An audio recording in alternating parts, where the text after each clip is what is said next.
going on, everybody? I am sitting here with two very special guests, my man Zap right here and his father Boris. And I guess the first thing I want to know from you, Zap, is I've seen you in these kind of events for Nintendo countless times, but finally it feels like you're in pursuit of really capturing a championship. What keeps bringing you back to this event? Nintendo event was actually the first ever online event that I've ever competed in. The experience was just great, and I've been back ever since. Every tournament, it's a great time. Well, Boris, I feel like I've done a lot of these events. I feel like this is the first time I got to see you in person. What do you think about how good your son is in Super Smash Bros. Ultimate? He's the best one. So that's very short answer. Yeah. Do you have any advice that you'd like to give any like the players who are watching, especially like those who might not necessarily pick like the meta picks, like somebody like you using Junior can be rather inspiring? One of the biggest things that's really been helping me recently is to turn your nerves more into excitement. Ooh. Always try to turn something that might be neutral or negative into something positive, and that will help you. That is such a refined mindset. Boris, I got a question for you too. Did you buy him that plushie? Yes. You get okay. See, #1 supporter, always gonna have your back. Well, guys, thank you both, Boris and Zap, for your invaluable insight. Can't wait to see how this ends up really just panning out. It's gonna be a very exciting tournament, and of course, I wish you the best of luck. And with that, we welcome you into the Super Smash Bros. Ultimate Championship 2024 tournament. Thank you so much for joining us. Jordan Kent alongside a man, no matter the stage, he never seems to run out of stocks, EE. And back in the house, one of the best in the biz, Vicky Kitty.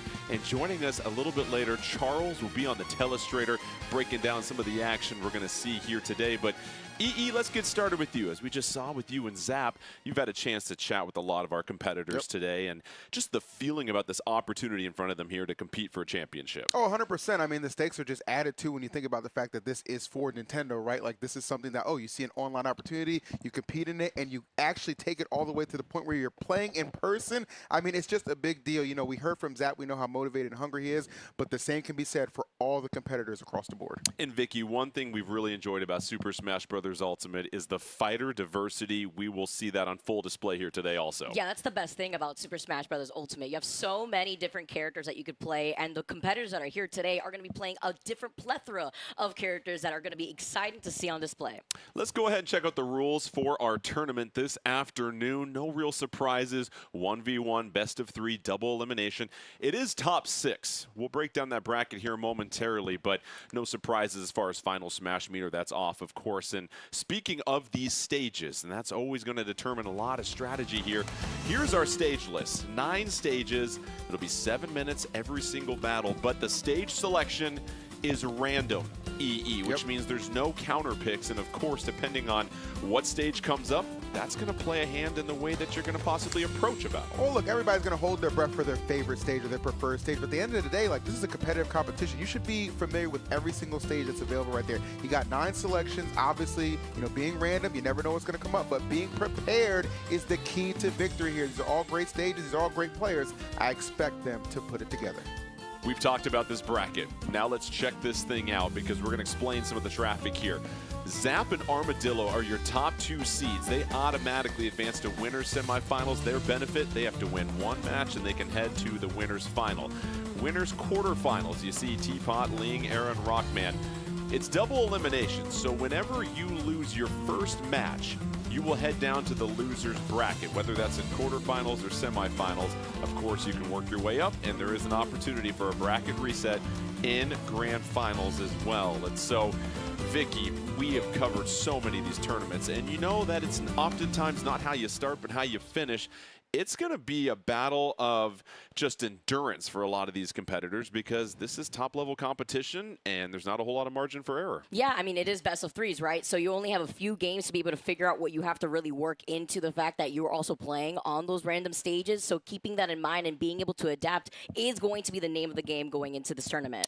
Let's go ahead and meet our first 2 competitors that will be taking center stage as we get set for our first match, and let's get introduced to Teapot here, EE. Well, let me introduce you to Teapot. By the way, I helped him with that pose. That's why he looks so good. Just want to put that out there real quick. Oh, okay. But Teapot, somebody who got his start, fell in love with Smash Brothers when he was in Florida, moved to the tri-state New York, really pursued a competitive career, and has really taken the online scene by storm. Currently resides in Houston. I want you to know he's here representing New York with that Terry. And has a posing coach, apparently. So Thank you, EE. He'll be taking on Ling. And Vicky, what do you know about Ling? Well, hailing from Connecticut, Ling, talking about veterans in the scene, is a veteran himself, been able to really put on a performance with a technical Peach at that, and has beaten some of the best in the world out here. So now being able to put that on display with all eyes on Ling really puts a show if he could keep that Peach technical. And that's what we've seen most of the time for both of these competitors. Teapot with Terry, Ling with Peach. And if that is the situation, Vicky, what do you look at on paper when you look at both these fighters and their characteristics? I feel like talking about Ling specifically and what Peach provides to the table is a very technical aspect of utilizing those turnips, being able to juggle when you are in an advantage state, and of course, following up from those down air pressures, which being on top of Terry could be very scary. Terry very good at kind of pressuring you off of him, something to keep in mind when it comes to approaching an explosive character like Terry. Scary Terry. You got to love it. EE. Teapot, what does Teapot need to keep in mind going against Peach? Obviously, Peach, terrific aerial mobility. Well, understanding the first and foremost is like this character is just looking to turn you into combo food. Like that is what Peach's bread and butter is. But fortunate for Terry, one of the best comeback mechanics in the game. And if he does end up falling behind, he is never going to be out of it. And we're taking things to Hollow Bastion for game number 1.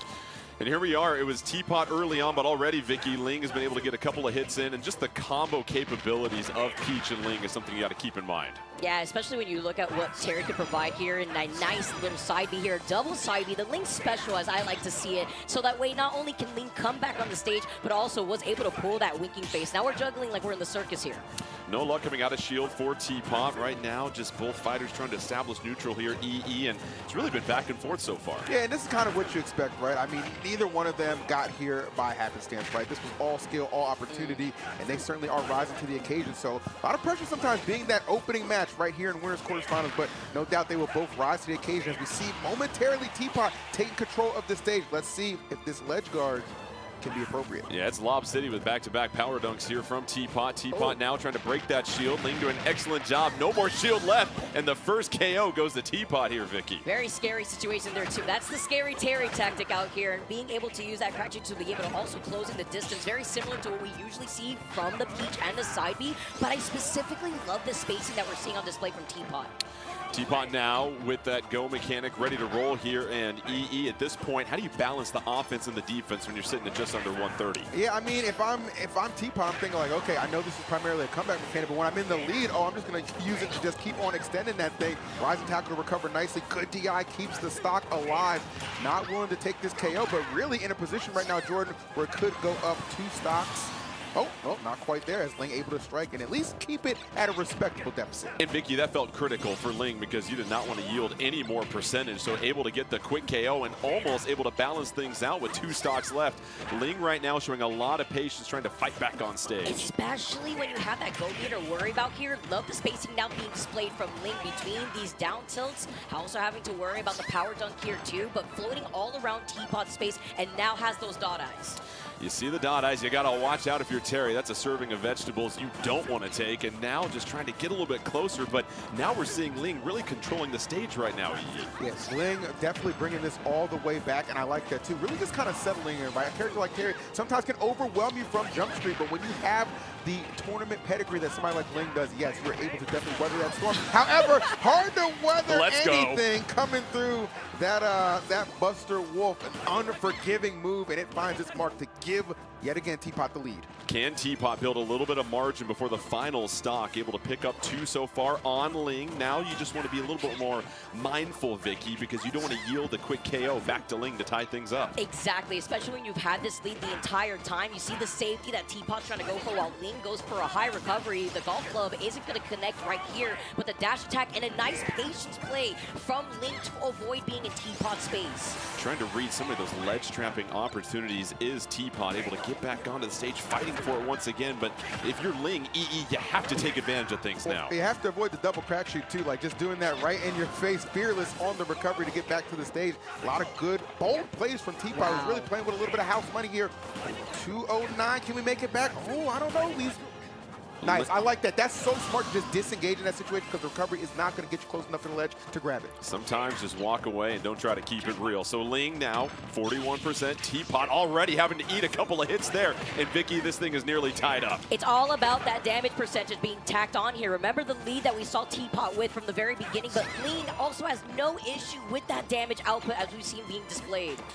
Ling right now looking, poking, prodding, trying to be patient, swing and a miss, able to get back on stage is Teapot. EE, this feels like a critical juncture. Ling able to create a little bit of separation. Actually really good for Ling too because that shield was looking like an M&M in a lot of trouble. You do not want that to crack because that is a free KO surely at this point for Teapot, but not going to be the case. Let's see Ling continuing to apply pressure off the stage and being fearless even in the face of danger to nab the final KO and steal that first game. Tennis, anyone? How about that?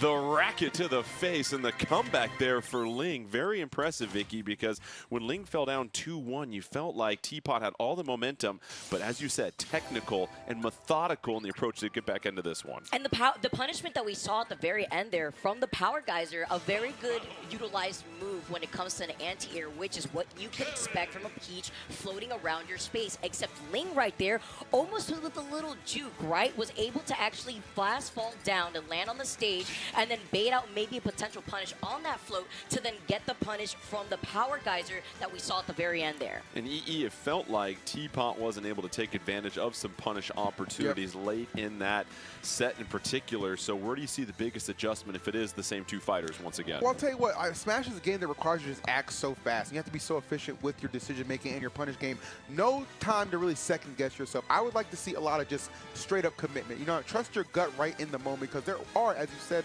Jordan, to your point, a couple opportunities where it seemed like Teapot could have definitely wrapped up that first game, but a little hesitation may have been very costly. And you have to give the credit to Ling, just being patient. We saw some excellent ledge trapping right there and really seemed to control the stage for the second half of that set. Same matchup. Let's head to Battlefield here, and now you've got a couple of platforms in the way here, Vicky. How do you think this is going to maybe impact this matchup? Well, you're going to have a lot more space to land, right? I'm trying to mix up your landing maybe, but I'm also thinking in Teapot's face, essentially also trying to use either that Power Geyser that we saw before when that Go meter is on board, or figuring out a way to use that crack shoot to mix up your landing. But at the moment, Ling has not allowed Teapot to land even once. Yeah, so far started this game, nothing sweet about this Peach. Has built a huge lead here, EE, and it goes back to, again, dominating the space and eliminating all the options as we already have the first stock gone. Crazy closeout with that Peach Bomber. Really kind of broke his ankles a little bit with the back and forth. Little Caitlin Clark inspiration on that one from Peach. I see ya. Get some buckets, yes, EE. Get some buckets and get some stocks. Looking real solid right now for Ling. Ling hanging on to the advantage right now, right around 80%, but we continue to see Teapot in the disadvantage state here, Vicky, and just can't seem to get comfortable. It's just the fact that these platforms also allow Ling to take advantage of trying to get these mix-ups, but also being able to cover so much space when you see Peach swinging her crown with that fair but huge power dunk right there, sending out Ling's first stock. Huge KO for Teapot to try and get back into this. Now has to fight against this deficit, maybe try to slow things down, get into this combo game, EE, like they do right there. Yeah, not a bad retaliation at all coming out from Teapot. And this is one of the benefits of going from Hollow Bastion to Battlefield. You have more space to kind of alleviate some pressure, as Vicky said earlier, to land, right? And that kind of lets you take a little bit of a deep breath and then reassess how you're coming in. Great crack shoot to close the gap right there. Slowly but surely chipping into this lead that Ling has developed and giving himself an opportunity. And just 2% away from unlocking that Go meter right on cue. And that's what we're seeing in the second stock, Vicky. Teapot now getting much more comfortable, seems to be dictating the pace of this one. Yeah, being able to slow down the pace and forcing your opponent to play right now with your momentum is a huge way, but then jumping into that fair, recatching now that turn up with the stitched face is online for Ling. And Teapot right now baiting, comes in, reads the out of shield option, misses though, and Ling is going to make Teapot pay and take the second stock. Got to give a lot of credit to Ling just being so disciplined with that turnip. That is one of the game changer type abilities that Peach certainly does have besides that rapid combo game, and putting it on display right there to eliminate that stock. And obviously Teapot tried to use it to his advantage, but unfortunately coming up a little bit short. And what we're seeing, Vicky, the aerial mobility of Ling, able to just sort of play some cat and mouse right now with Teapot. And that's what really allows Peach to differentiate herself between the rest of the cast. You have that float mechanic that you see Ling taking advantage of, whether it be micro spacing around the air around Teapot, and then continuing on the pressure that we see with the down air. And already Ling just gobbling away at that shield, leaving few Wow. options. Reads the power dunk. No, no, no. Waves the finger at the summit and blocks it. And how about that? Ling, 2 impressive victories. Gets it done, and we'll move on to winner semis. You know what's so impressive about that is the fact that that move has startup, that Peach Bomber has startup. So you have to anticipate exactly what Teapot is going for in that moment to make that whole sequence connect. So kudos to Ling on that. Just fully locked in, super engaged, and definitely deserved to take that match. Yeah, and just being able to edge guard ledge trap, this seemed to be the theme as far as Ling constantly in that situation where Teapot just felt against the ropes, running out of options with recovery, and you see the perfect read at the end there, That's Vicky. the issue, too, with that matchup, right? Terry not really having that horizontal recovery that you would like to feel safety against Peach. Like we mentioned, having that float mechanic and being able to put on that extra pressure, you can't find yourself getting that ledge invincibility and that safety that you're aiming for. All right, let's check out the updated bracket after our very first match is now in the books. And Zap will take on Ling as Ling advances 2-0 to the winners semifinals. That'll send Teapot down to losers quarters, which sets the stage for our next quarterfinals matchup. And let's go ahead and meet our 2 competitors that will be heading to center stage here. In just a moment, we'll get a chance to meet these folks, because what really stands out to me with Ling is you qualify through the Challenge Cup, and you have to kind of grind your way here, and then you put on a dominant performance. And EE, it just goes to show you there's a different type of resolve when you're now here in person on the big stage. There's a different type of pressure you start to feel too. Yeah, we understand that, you know, every single player here absolutely deserves to be in this spot, right? There's no question about that. But, you know, sometimes for certain players, it's easier to rise to that occasion, rise to that challenge. I feel like Ling just felt like I'm at home right here. Like, this is what I had to grind additionally to get to this point. I don't want to waste it, and that's why you saw that match taken with 2-0. Let's go ahead and get to our second match now and meet our competitors as they take the stage for the first time. And, well, we have Era here. And, Vicky, you look at Era, and what do we seem to expect in this competition from them? Well, not only qualifying from the Northwest, Era with the Steve on full display. I can't wait to see how Era's going to be able to perform against the plethora of fighters that we keep mentioning before. Against a character like Steve, the way that he is and the archetype that we've seen before, it's going to be quite interesting to see how the matchups really pair off against each other. And we have another competitor that wields a Steve joining us, Rockman. And EE, what do we know about Rockman? Well, Rockman for sure, yes, absolutely. The Steve is the main, but a couple characters in the repertoire as well, Jordan. There's always the opportunity for Rockman to actually go with the Mega Man, put that on deck as well, as this may surprise a lot of people, Jigglypuff, an available option as well. So this doesn't necessarily have to be a Steve deal. If Rockman feels like another character is viable enough to pull out, don't think he won't do it.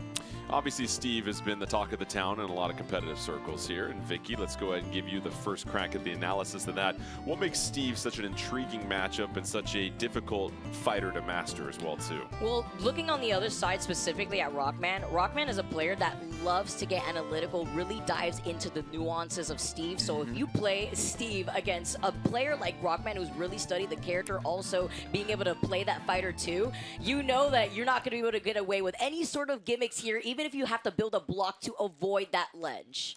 And obviously with Steve, it's pick your poison here, EE. You can go stage control, you can get up close and brawl just a little bit, but you're going to keep your opponents on their toes. It will be a Steve mirror match. And so listen, let's get ready to build a bunch of stuff, EE. I'll tell you what, and taking it to Kalos too, going to be plenty of materials to go around for both of these fighters, no doubt about that. So we're really going to see, like, this is going to kind of prove who is more skilled with their character in the mirror, as we said, right? That is something that I feel like can really dictate just if you're going to swap characters or not. You know what I'm saying? If you're Rockman, you're thinking, okay, if this goes awry, if my fighter's not getting the job done, then yeah, maybe I do have to go to some other options. But right now, pretty evenly matched, as you would expect within the first 30 seconds. Yeah, I appreciate the moments of mutual mining here, Vicky. That's going to be the key, right? Get your resources and try to craft the best weapon that you possibly can, but you've got to play a little bait and switch as far as buying yourself that time. Exactly, and that's why getting that diamond first is also going to be something very big to notice, as Rockman was already able to get that material unlock. But when you also go to Kalos, you also have a lot more iron to work with, which means that you're going to also have that anvil. You're going to be able to have that minecart to really take advantage of controlling the space. Yeah, we've seen a couple of minecarts come out. TNT on deck, ready to blow at any moment's notice. And that is going to be our first stock as down goes Era. Yeah, very well played from Rockman, as you would expect. You know, in our field, Rockman is somebody referred to as a lab rat, somebody who's always just practicing, trying to refine this character to the highest level, and that's what makes them so dangerous. And I think something that's Era, as talented as they are, is really going to have to figure out how to overcome. Era did a nice job of reading the landing. Now just trying to apply a little bit of pressure and evens everything up in a spectacular fashion, Vicky. Yeah, especially when you have to avoid getting around that anti-air. That was a really good attempt there, but also Arrow being able to get the follow and the punish on top of it all before finding the space, the mutual space that you mentioned, Jordan, for them to get the crafting done that they need for the resources that they're trying to farm. Just a bunch of digging in the ground at the moment, but now both fighters decide to re-engage, and this is the situation we're trying to navigate all these blocks here, and how do you approach, and you have to be mindful as well too, but there we see the grab, and Era all of a sudden starting to take control of this match. Yeah, I'm actually a little bit surprised how Era has just swung this completely back in their favor, but kudos to them not at all being intimidated by what Rockman brings to the table. And it would be interesting to see if Era actually does get this first game, because I am eager to see if maybe Rockman will consider one of those two characters, or excuse me, those fighters that I mentioned earlier for a potential swap. But I mean, again, the mining resources right now going to be the most important. And that block actually saving Rockman a much needed reprieve. Bit of a slower pace to this one as they try to mine those valuable resources. You see the diamond pop up for Rockman. Rockman sitting at 135, Era at 81, and double minecart. Rockman seems to get the advantage there, Vicky. Oh yeah, the collision that they were not expecting before. Era was able to claim that second stock, getting that KO, but coming out immediately from that top platform into getting the diamond already unlocked. Big explosion out here, but amazing directional input to allow them to help out their survivability. Rockman hanging on to that final stock, needs to take one quick from Era. Era backing away, a flurry of up tilt, working his way up the ladder. No luck there as Rockman applies a little bit more pressure. Anvil comes down, has to eat the anvil from the minecart, EE. Hey, if you're going to get KO'd, why not take a lot or give a lot of damage at the same time? This is just going to keep Era's lead intact. Rockman, a lot of work to do to bring this one back, trying to get something started with those combinations. With the pickaxe, none going right there, and of course just retreat both. Looking for those big time resources, plenty of time on the clock. Still anybody's game right now, but Rockman definitely under, a little bit under duress. Era able to upgrade the sword. However, Rockman doing an excellent job of keeping Era at bay, and now Rockman trying to dictate things on the ledge. Getting back onto the stage is Era. Both of them just jockeying for positioning here, Vicky. Yeah, you can see the way that Rockman is playing, but a huge punish when you try to go for that cheeky up B. Another great survivability, though, and then you think you're safe, but the blocks won't provide the insurance that you were looking for. No. Not a whole lot of insurance policies going out nowadays, and that's going to be the very first victory of this Steve Mirror match. Goes to Era, so congratulations there. And really back and forth there, EE, what you saw is being able to craft those materials, of course, that you need, but it felt like Era was just a little bit more aggressive, especially in neutral, to put the pressure on. Absolutely, and it was kind of a shift. When Era dropped that first stock, it was like, okay, let me just kind of take the aggression up a little bit of a notch, and I think that caught Rockman off guard, not sure, okay, how to really weather that, and the pressure just continued on, enough so to not only make the comeback, but take that first game in what is a very important match. And again, best of 3, so you got to kind of put it all on the table very early. No character switches right here.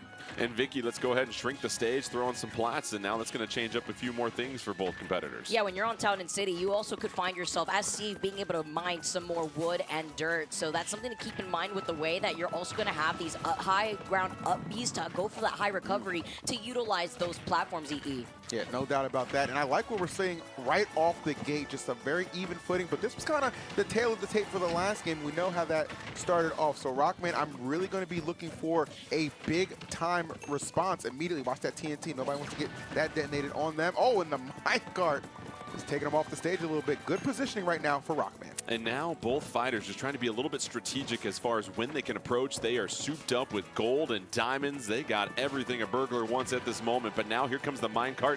Rockman trying to get back on that plat, craft a couple more materials. TNT sitting there and slowly just approaching Era, and maybe a little too slowly because that was easy for Era to read there, Vicky. Yeah, like a thief in the night, right? Just trying to approach with those blocks, but then you have to take that back air to the face immediately when you try to find that slow approach, but then answering back with the anvil like we've seen before. Very quick clap back coming from Rockman, and now we're at 0 on the second stock and able to punish the whiff on the throw there, EE. That was huge. And look at all that damage being accumulated. You can see Steve definitely clear Era in their element and really putting on a show. Rockman looking to find that response and does it beautifully, actually. Only 10% separating them right now. Still anybody's game for this pivotal game number 2, and a big time forward. Oh, the home run swing from Rockman. Sometimes you're just reckless with it, Jordan, and you get rewarded. Well done from Rockman. What a sequence from Rockman. Essentially had 0 damage against Era, takes it all the way to KO without taking a single hit. And now Rockman in full control here. Vicky, what's going through their mind as they try to make sure they can take full advantage of this lead? Well, they know they got the momentum and they got the damage here too. Look at that, but the immediate answer back, but still surviving is Rockman. The blocks to stop them in their tracks. They don't go for the ledge, they go for a high recovery instead. And you could see Rockman was trying to set up for a forward smash on the block, but instead takes another punish from Era to even things up. Excellent read from Era in the minecart, and now it's going to be Era who needs a huge potential comeback. Ain't going to happen as Rockman takes the second set, and now we head to a third set in this match, and that's exactly how you want to script to EE. Really nice job of Rockman. We thought was up against the ropes here for a moment, down 92% to 0 on that second stock, and just rallied back. Yeah, there's a combination of just full faith in your ability to pilot Steve in this mirror match, as well as just a little bit of that fighter pride too, right? You don't want to get outshined with somebody else using your main as well. I get that, and that was a beautiful sequence to end it with the minecart actually just barely above Era's minecart to clip and get that final stock. So game number 3, here we go.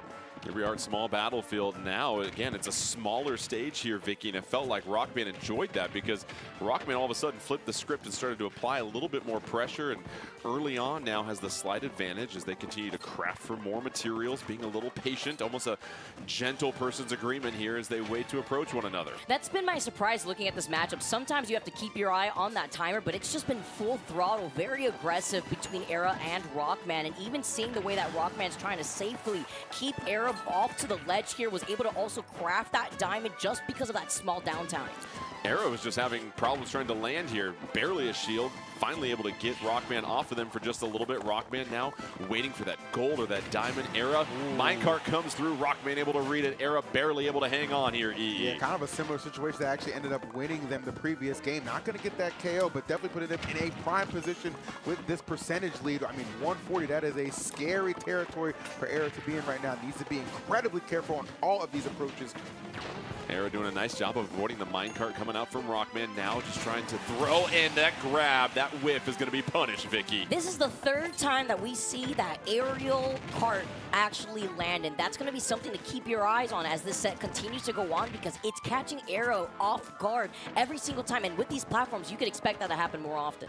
And now Rockman has already accumulated nearly 50% damage on Era with the stock lead. This is exactly the separation Rockman's looking for. Both fighters able to go out of shield, no harm done there.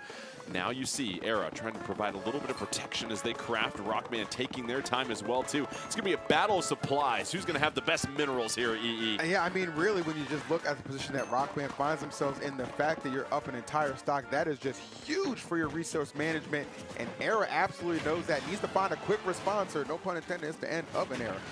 Well, there you go. Rockman able to throw a couple of minecarts out. Era responding back, though. Don't count them out quite yet. Still down one stock. Rockman hanging around, though, and Era able to get the clutch KO. That's going to buy them an opportunity here, Vicky, if they can play pretty pristine to get right back into it. I also really like the approach to block off the crafting table at the very beginning that we saw Era take Rockman's stock there, but at the same time, you saw that Rockman was able to come back and then get the retaliation, and now is an entire stock lead. Yeah, very quick retaliation. Put that to bed here, essentially, as far as any Era comeback. Now Era down one stock.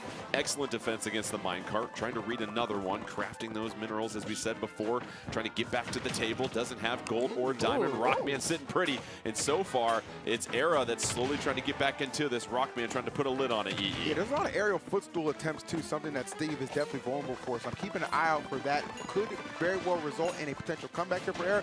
Could be a setup perfectly for Rockman. but this is one looking very good at the moment as well. Just trying to put some distance between them. Era knows a little bit under the sword right now, or the pickaxe in that case, as this onslaught of pressure just continues to rain down. Yeah, such a good point, EE. Rockman just chipping away at this percentage and just really trying to set things up if they lose a stock here to make their life much easier. But so far, it's just going back and forth. Era finally takes that second stock, but Rockman Vicky sitting in a really nice position. Yeah, but having to be careful now that you're sent off to the stage and then eats a forward smash here. Look at all that damage being tacked on by Era, even with Rockman trying to sway the momentum of the game a little bit and play a lot slower. Excellent out of shield there by Rockman. Era able to respond quickly. Era now has the advantage. Who's going to advance to winners semis here in our game 3? It's going to be Era that gets sent out of the stage, and Rockman almost lost it, but able to hang on, and after falling down one game, able to win the next 2 and go to winners semis. And that's what you see in a mirror match here. EE, sometimes it's pretty back and forth. And a lot of resilience there too, because you know, as comfortable as Rockman was at the start of that game number 3, it seemed like it was trending in all the right direction, and just if you blink, you missed it. That comeback that Era started to make a reality was very, very scary. Put them both on that last hit scenario, but as you said, just barely able to eke it out, gets the W. All right, well, for more on these 2 exciting matches and some of the highlights we saw, let's send it to the 4th member of our team that's standing by, the Telestrator. Charles, take it away. Hey, what's up, Jordan? Thank you so much. And we are going to actually go into a clip earlier today. We had Ling versus Teapot.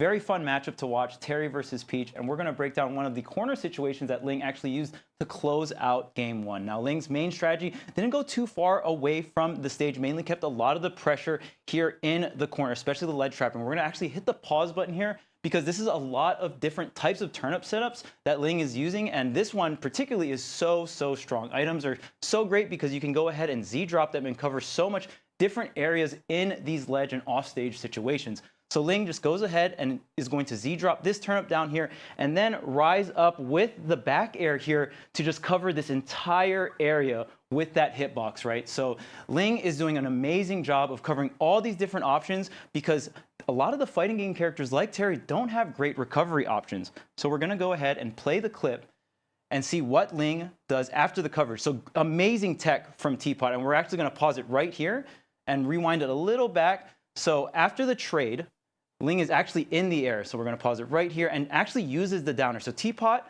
goes ahead and techs the stage off the back air, so able to survive and get to the ledge. But now Ling is in a position because Ling did not tech, but utilizes this down air here. Now you might be asking, why would Ling throw out an aerial when the opponent's not nearby? Well, when you're in tumble, you actually don't have access to fast fall. So that's why these world-class players know all these different situations. So Ling goes ahead and throws out the down air so Peach can fast fall back to the corner of the stage where Ling can go ahead and utilize the pressure. And Ling also noticed that Teapot was getting very aggressive off the ledge and utilizes that information to go ahead and close out this game number 1. So you can go ahead and play the rest of the clip where Ling gets back into position with the shield and then punishes with the forward smash. Amazing play here from Ling. Now back to you, Jordan. Thank you so much. And how great is it to have Charles, because all this action, it happens so quickly at a clip that these players can process, but to have Charles there to break it down, Vicky, you see how many decisions they have to make in a split second, and then they perform it at such a technical level. Yeah, especially being able to call out when you are able to fast fall in a situation like that. So you want to be able to keep on the pressure, especially against a volatile character like Terry. Those fighters are something that you really want to take advantage of if they're put in a very big offstage disadvantage position. Well, so far we've had 2 matches in the books. We've got our winner semifinals set and ready to go. Let's go ahead and check it out. You're going to have Zap taking on Ling, Rockman versus Armadillo, and then the losers of that particular match will match up against Era and Teapot in our quarterfinals in the loser side of the bracket. So now we get to see our top 2 heavy hitters take the stage for the first time here in just a moment. And let's go ahead and get set for our first matchup, and that's going to be Zap EE. You chatted with him earlier. What else you got on him? Well, I know for a fact that Zap is just so engaged. It's actually funny. Zap told me specifically, like, I actually almost don't want to buy because I just want to be already warmed up and in the fray, right? You know, when you have a buy, you get the opportunity just wait for your opponent to come to you. Not necessarily warm up. So I hope backstage getting those, you know what I'm saying, getting those nerves off the table because it's going to take a lot to get through winter semis. Yeah, such a good point. Will you be ready to roll when the controller's already warm? Vicky, we saw Ling with that Peach. Let's assume it's a Bowser Jr. That's what we've been hyping up this whole time here with Zap. What do you see on paper with that particular matchup? We may be expecting that Mecha Koopa to control more of that ground, but also to catch the landing. A lot more aerials, of course, coming in from the Koopa that you have to think about if you are Peach, but also how the stages play a part too, right? Like we saw in Ling's previous set, being able to have those platforms will allow you to keep up the pressure, especially when Peach wants to be catching you with her aerials. As we get set for this next match here, EE, what's really cool is that both of these competitors qualified from the Super Smash Bros. Ultimate Championship qualifier, which was an online tournament open to anyone. Yeah. So this is the open field. This is some of the best, and it's also right there for anybody else that wants to jump into the competitive foray and test their met. Oh, 100%. I mean, we've seen plenty of past competitors when it comes to these Super Smash Bros. Ultimate qualifiers enter the fray and not come out. Like, these were two of the top names, and for a very good reason. We saw them very calculated in a lot of their play. Of course, Zap able to take care of business.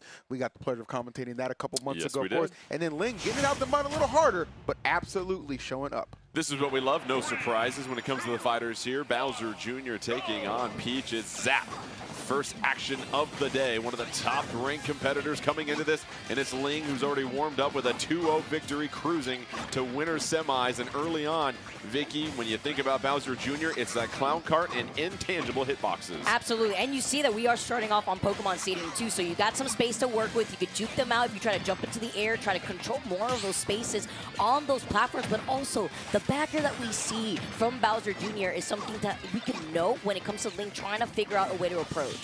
Ling already throwing a couple of turnips, hanging on to one right now. Excellent response off stage to get TMZ7 Zap off of them, and now we take a look. The lead right now, Ling creating the opportunities to sort of dictate the pace of this one. Oh, absolutely. You see that turnip combination right there. You can tell Ling is riding that hot hand from that previous match. You mentioned it, getting here in a 2-0 fashion and looking to continue that little bit of a win streak here against Zap, somebody obviously on the higher end of the seed, but for a reason. We must keep that in mind. So let's not let this start dictate how the finish is going to be, but very, very strong start for Ling right now. And we're seeing an aggressive approach from Zap here, Vicky, but it's Ling that's reading things very well and punishing a lot of that aggressiveness. Absolutely. I hadn't mentioned the Mech Koopa coming out, but no, there's not even a chance for you to even use that as some straight safety against how aggressive Ling has been playing thus far. And look at this edge play too, between Ling actually trying to juke out by the ledge and now following up with the forward air and even from the down air. You see that Zap has been trying to reset the momentum here. And so far, it's all Ling. Finally, Zap able to connect and create a little bit of distance. Ling patiently getting back on the stage, already responding, tossing that turnip a couple of times, reading the aerial approach, and again, catching the landing here. EE trying to do a little bit more punishment. Oh, Bowser Jr., no clown cart. No luck when you're off stage like that. I cannot believe the aggression that Ling is displaying right now. I mean, this is textbook Peach at her absolute finest. This is what makes this fighter so dangerous to deal with, and Zap on the receiving end of an absolute beatdown right now. Honestly, Jordan, in danger of potentially getting 3-stocked if you can even believe it. Hey, Peach is tired of getting captured, y'all. She's like, listen, I'm done with this. I've dealt with it for decades. Give me my own games and just get out of here. I can take care of myself. And Vicky, so far, Ling is all over it. It's that build-up resentment you could only imagine, but with that rapid jab, we get to see Zap at least take that first stock with the KO. Now, so far, it is Ling just dominant. Plenty of runway here. 119, 142. Yeah, that's right. Your princess is in this castle. Gets the victory. And now Ling looking very sharp, EE. Well, I mean, we tell the kids, eat your vegetables. I don't think that's the way that you want to have it go down, because that was very aggressive play, using those turnips to perfection, did Ling. And that right there, like, if you look up textbook high-level Peach play, you're not going to get any better than what Ling just put on display. Vicky, it felt as if Ling just turned the dial up to 11. That particular set, from what we saw previously against Terry to against Bowser Jr. And now that forces the counter pick to Luigi. Now let's see what the green-clad grappler can do against Peach. Can we talk about also Ling's cool RNG between the turnip stitch face, and now we saw the bomb off the gate? Didn't get anything done here, but it forces out a counter pick into that Luigi. And so far, it's been the correct counter pick because Zap able to build a little bit of a lead. And what do you think went into this counter pick here, EE? Oh, well, I will tell you right now, there are two things, okay? It's the fact that, one, Zap got absolutely obliterated in that first game, okay, respectfully. And two, you're in a best of 3, right? You don't have too many opportunities to really think about those responses. So you kind of got to say, let me rework this game plan a little bit. I would say, judging off how this first stock just went down, pretty good decision-making from Zap to bring out Luigi. Yeah, Luigi's got it here early on, 3-2 advantage, and you saw the aggressiveness, and now it feels like the difference here, Vicky, is just a little bit more speed, but then the combos that Luigi can throw out there. One more, my goodness. Okay,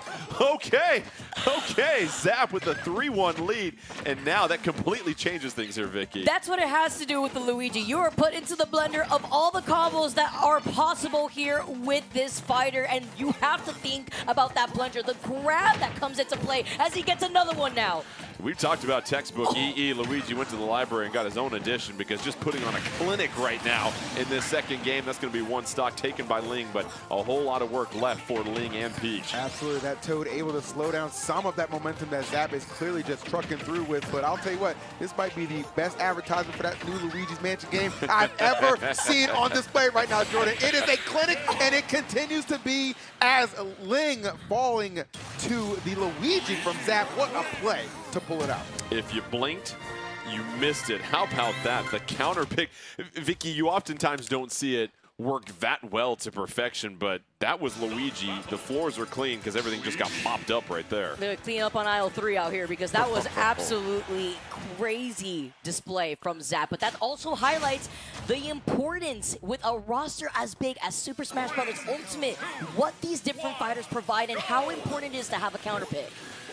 So it's going to be the same two fighters in the third and decisive set here in this match. Winner moves on to winners finals, and already Ling coming out with a little bit more aggression. Feels like they adjusted to that speed and change of pace that Luigi brought. Oh, absolutely, and I would say too, like Luigi, like that grab is quite egregious. Like it really sets up a lot of things and puts Luigi in such a favorable position. That's one thing that Ling is going to need to avoid, and one way to avoid that, always applying pressure is going to make it a little bit harder for Zap to comfortably go for that option. So I think that's why Ling is immediately deciding, okay, aggression is going to be my best friend, and thus far keeping things pretty darn even.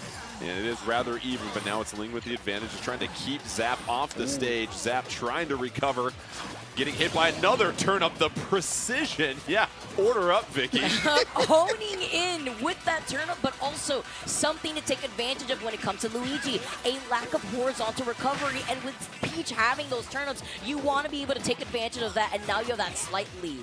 What a response by Ling. Takes the stock advantage, and now it's just going to be a matter for Zap. Can Zap pick up the KO?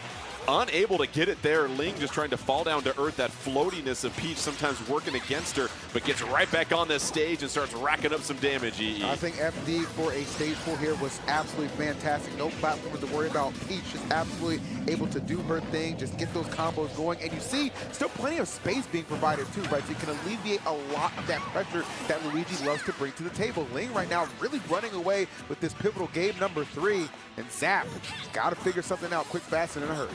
Ling with some excellent reads out of shield as well, too. Just being patient, chucks the turn up again, creates a little bit of space, but Zap gonna chase down Ling and take the first stock. And now this is critical for Zap at this juncture here, Vicky. Yeah, I feel that dash attack there too, and then Ling comes in, pulls out the winking face. You see the attempts from Zap though, while he tries to reset things, you know what he's fishing for. He wants to get that plunger grab. He wants to at least get the raw hit that the plunger provides, but having to recover is the first thing on the menu. It's Zap again, the recovery of Luigi. You called it out, Vicky, that horizontal recovery so weak.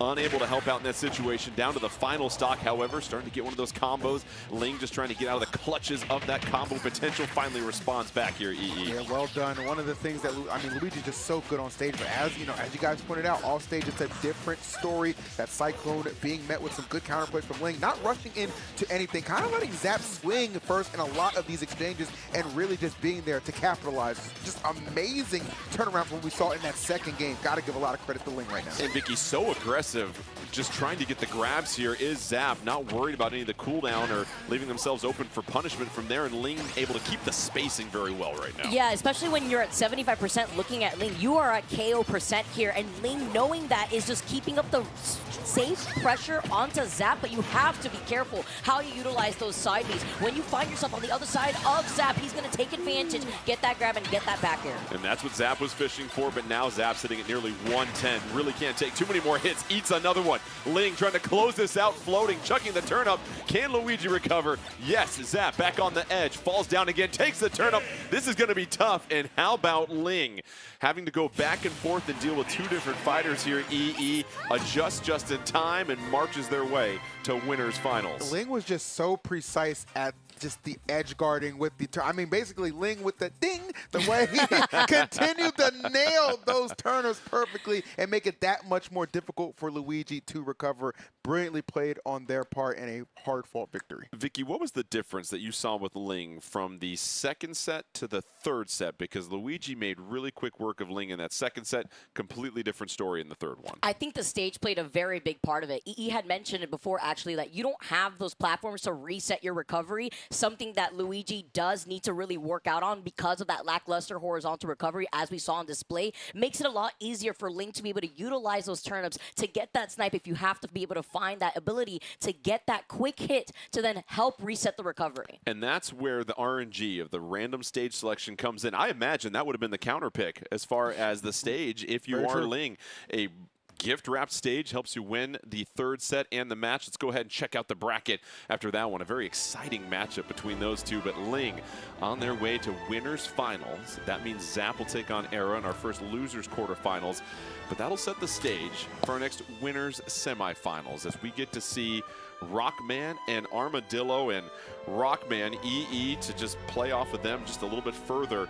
We saw some impressive play in that quarterfinals and went to 3 sets. Yes, we did. It did go to that game number 3, and very impressive from Rockman too, starting, you know, with the L, sticking with the character though, not being deterred at all. Definitely one of the better steeds that you're ever going to have the pleasure to watch. No doubt Rockman going to bring a lot to the table for this winter semis. And Vicky, we get introduced to Armadillo. That Incineroar can be very, very devastating to deal with. Yeah, and also, you know, considering the Lucario hailing from the northeast out here with the quick pose as well, making sure you got the auras, kind of feeling throw you, and really, really showing out the highlights of what Lucario could bring to the table when it comes to really being able to utilize that damage output. Essentially a Pokemon master is Armadillo. Just give them a Pokeball, they'll make it work here for the most part. So as we get set, let's assume what we saw earlier, maybe a hint of Lucario. If it is Lucario against Rockman and what we saw with that Steve, EE, you've seen that matchup a handful of times.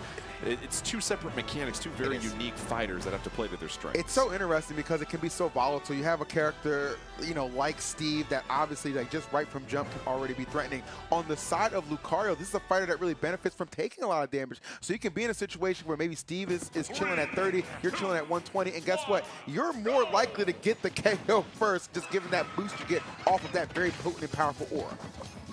So off we go. It is the Lucario selection, and already Rockman is able to rack up nearly 30%. Armadillo trying to get back on the stage, but right now just being juggled left and right, Vicky. Yeah, you have to also consider the fact that we're here on Yoshi's Story. The little ledges out here that have that small tilt could allow Armadillo to mix up their recovery in the long run. And so far, it feels like Armadillo has finally stabilized a little bit, had some stage control. Rockman, excellent job of getting to the middle of the stage to reset neutral, but now Armadillo has taken the lead after getting Rockman in their grasps. Excellent option to get back on stage, read by Armadillo, though. That was beautiful. I mean, understanding the block was there, too, but it's not going to run interference given the way that that forward smash does send you.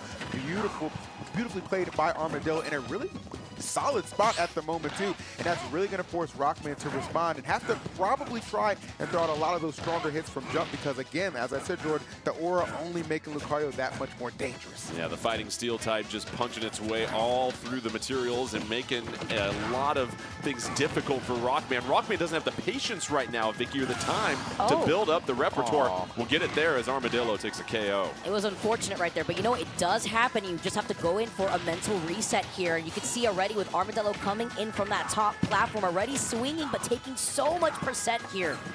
That was 6 hits in about 1 second there, Yeah. EE, and that completely starts to change things as Rockman comes back down, sitting on top of that TNT. Armadillo charging that Aura Sphere, just trying to be a little careful, takes a ride on the minecart. Rockman chases him down. You gotta be really careful here on this stage as well, but obviously the aggressive recovery from Armadillo paying off the wall jump into back air. So smooth and clean.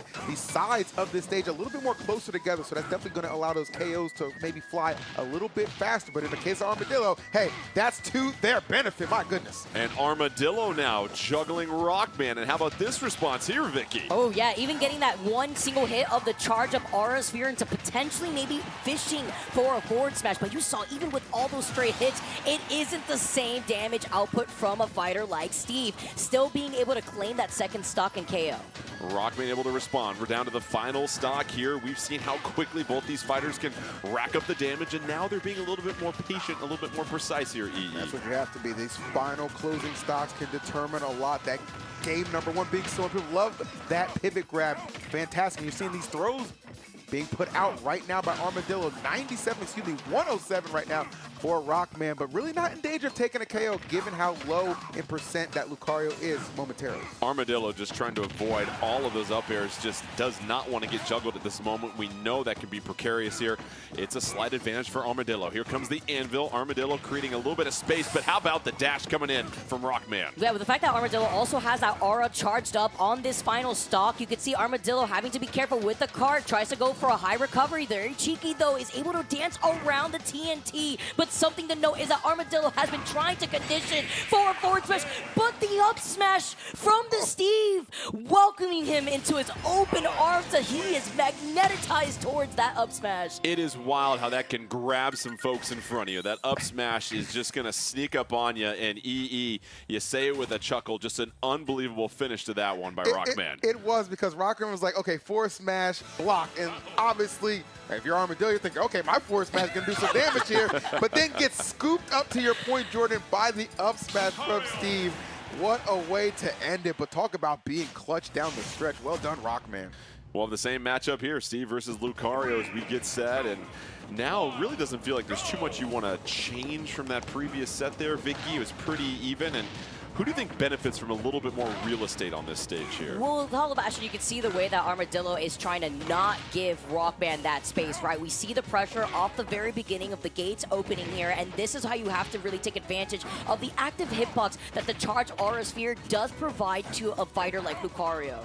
Armadillo trying to create a little bit of space, and what we see so far here is Rockman has no time, EE, to build those materials, to craft those materials that makes them so dangerous, and that's really what's been the approach for Armadillo. Do not buy any time for Rockman. Absolutely agreed. Very actually fortunate to get this stage, and what an interception on that recovery, Rockman. That's what I'm talking about, when you just got to trust your instincts, trust your gut, and let it fly.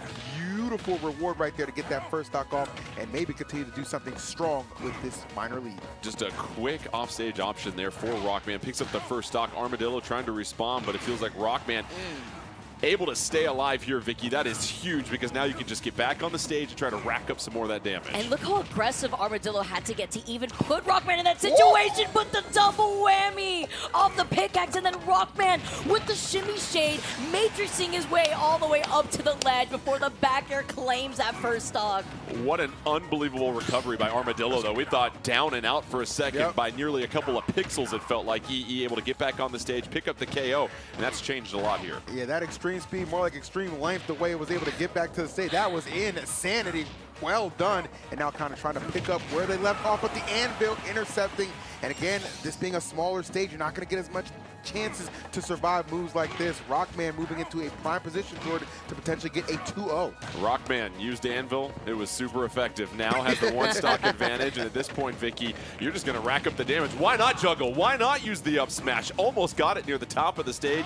This time, though, very comfortable lead. You don't have to be putting yourself out there for too many punishing opportunities, but the quick KO, Vicky, from Armadillo, all of a sudden we got ourselves a set. And having that charged up Aura Sphere to look out for too. Gonna get that spot dodge to avoid the card, but you can see how Armadillo is trying to jump around Rockman's space while Rockman is lacking a bit of materials, you can see on his bar. And that's the key thing here. It doesn't have nearly as much time as what we saw in that Steve Mirror match, where they were both just crafting materials, had gold and diamond and all the jewelry here, EE. And so now you got to find an opportunity to create some space because you're really lacking in your supplies. And you can tell Armadillo very well aware of that as well. You see this aggression has not let up even at this higher percent, knowing that, okay, this is the time to strike. Limited options, limited materials. This is where I really need to make this comeback a reality. And actually in a very good spot to do that at this percentage, man. A forward smash would absolutely end this. Even a force palm close to the ledge.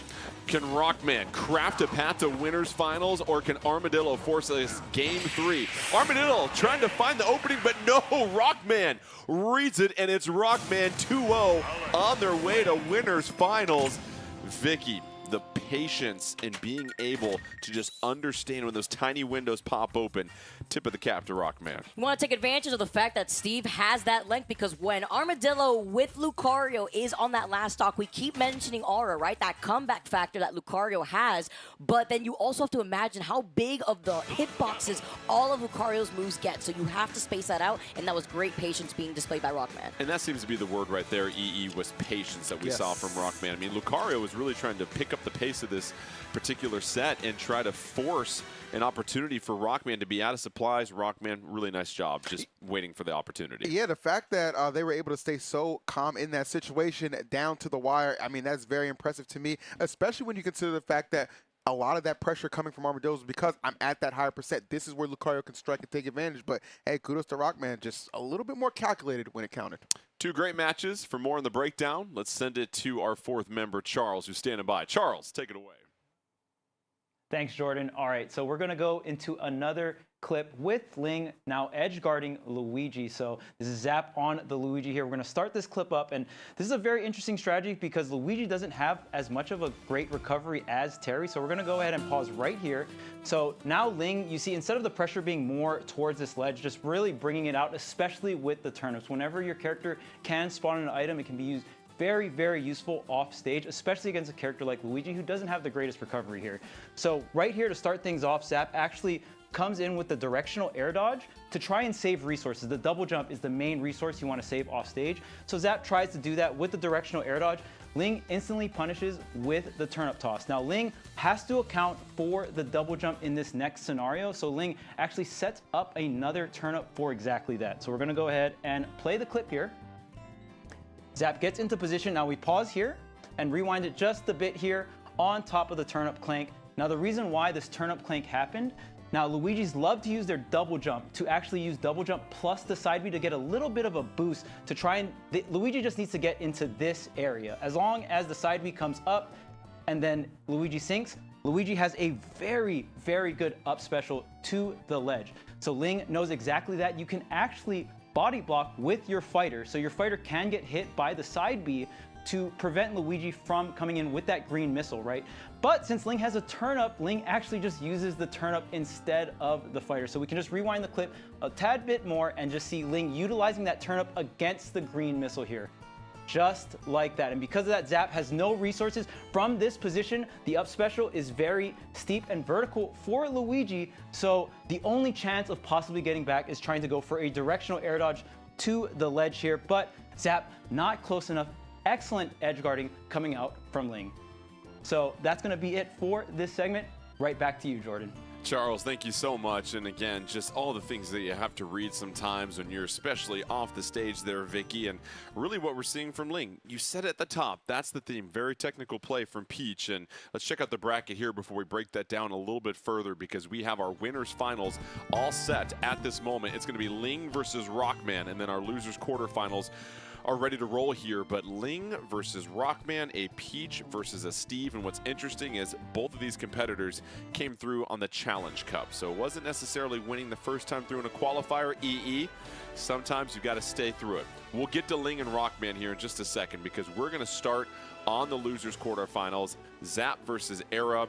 Looking at this on paper here, what did we see from Zap and Era earlier, and what's something that you feel like EE that they want to apply here as they get set to make their way through the loser side of the bracket? Well, if you're Era, you're not discouraged at all. You're thinking, okay, I mean, it basically came down to a coin flip within those 3 games that ended up losing those 2 games ended up losing to Rockman. So that's not so bad. If you're Zap, however, you're a little upset because you understand that your Bowser Jr., your bread and butter character, the character you've historically made very popular among a lot of Smash players, Jordan, just didn't have it. Just did not have it in winter semi. So you kind of got to wonder, okay, do I put some more faith back in the Bowser Jr., the character I walk around with a plushie of, or is the Luigi the character I elect to just kind of start off with? It's definitely it's a little tough to decide. I'm trying to see if we have a visual of the plushie, because sometimes you might need to take the plushie to the back room, have a little talk, say, hey, cool down, have some orange wedges, have some water. We'll get you back in the game here pretty soon. Can I give What's you a secret? Yeah. Boris, Zap's father, has the Bowser plushie on the other side of the camera. Okay. Holding almost like a cheerleading kind of thing. I love that right So there. smart. You love to see it as well, too.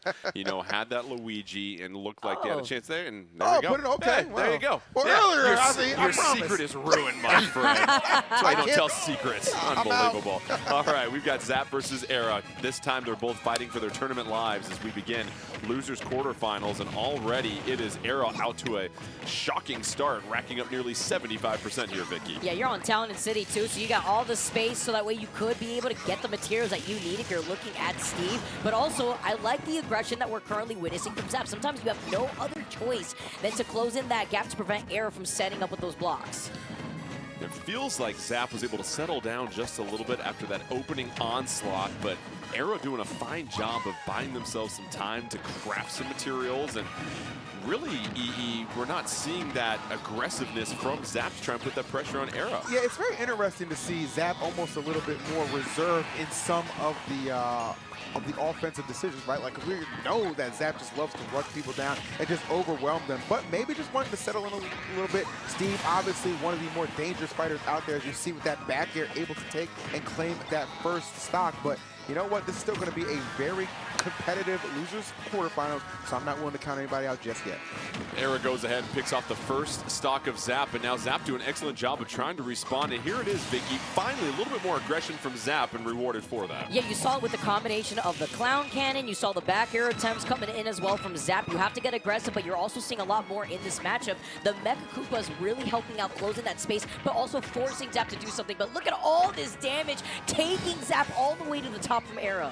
It's the clown cart that's getting juggled this time around, and so it evens things up at about 2 stocks. And now Zap feels like they've kind of got a beat on the pace of this here, EE, and understands that they got to step on the gas just a little bit. 100%, yeah. Especially, you know, obviously going to put up those blocks as a foundation to enable them to just mine a little bit for better materials, and for good reason. You get that gold empowered minecart, you get that diamond. Well, you already know that's just a long day for the opponent for sure. But nonetheless, Zap not being deterred, and I like that. But the footstool anvil going to continue to provide a lot of good opportunities for Era to just keep control of this stage. And this is what's tough right now, Vicky. Era has all sorts of time to craft these materials, and every time that Zap tries to recover, it's perfectly read by Era just to clear out more space. And now Era has everything they need to dominate here with 1 stock left against Zap, and they are fully taking control of this set. Gotta have to give props, though, to Zap, who was able to survive for so long, though, on that second stock before getting inevitably KO'd there. Was living to, what, over 170%? Still, though, the damage is racking up.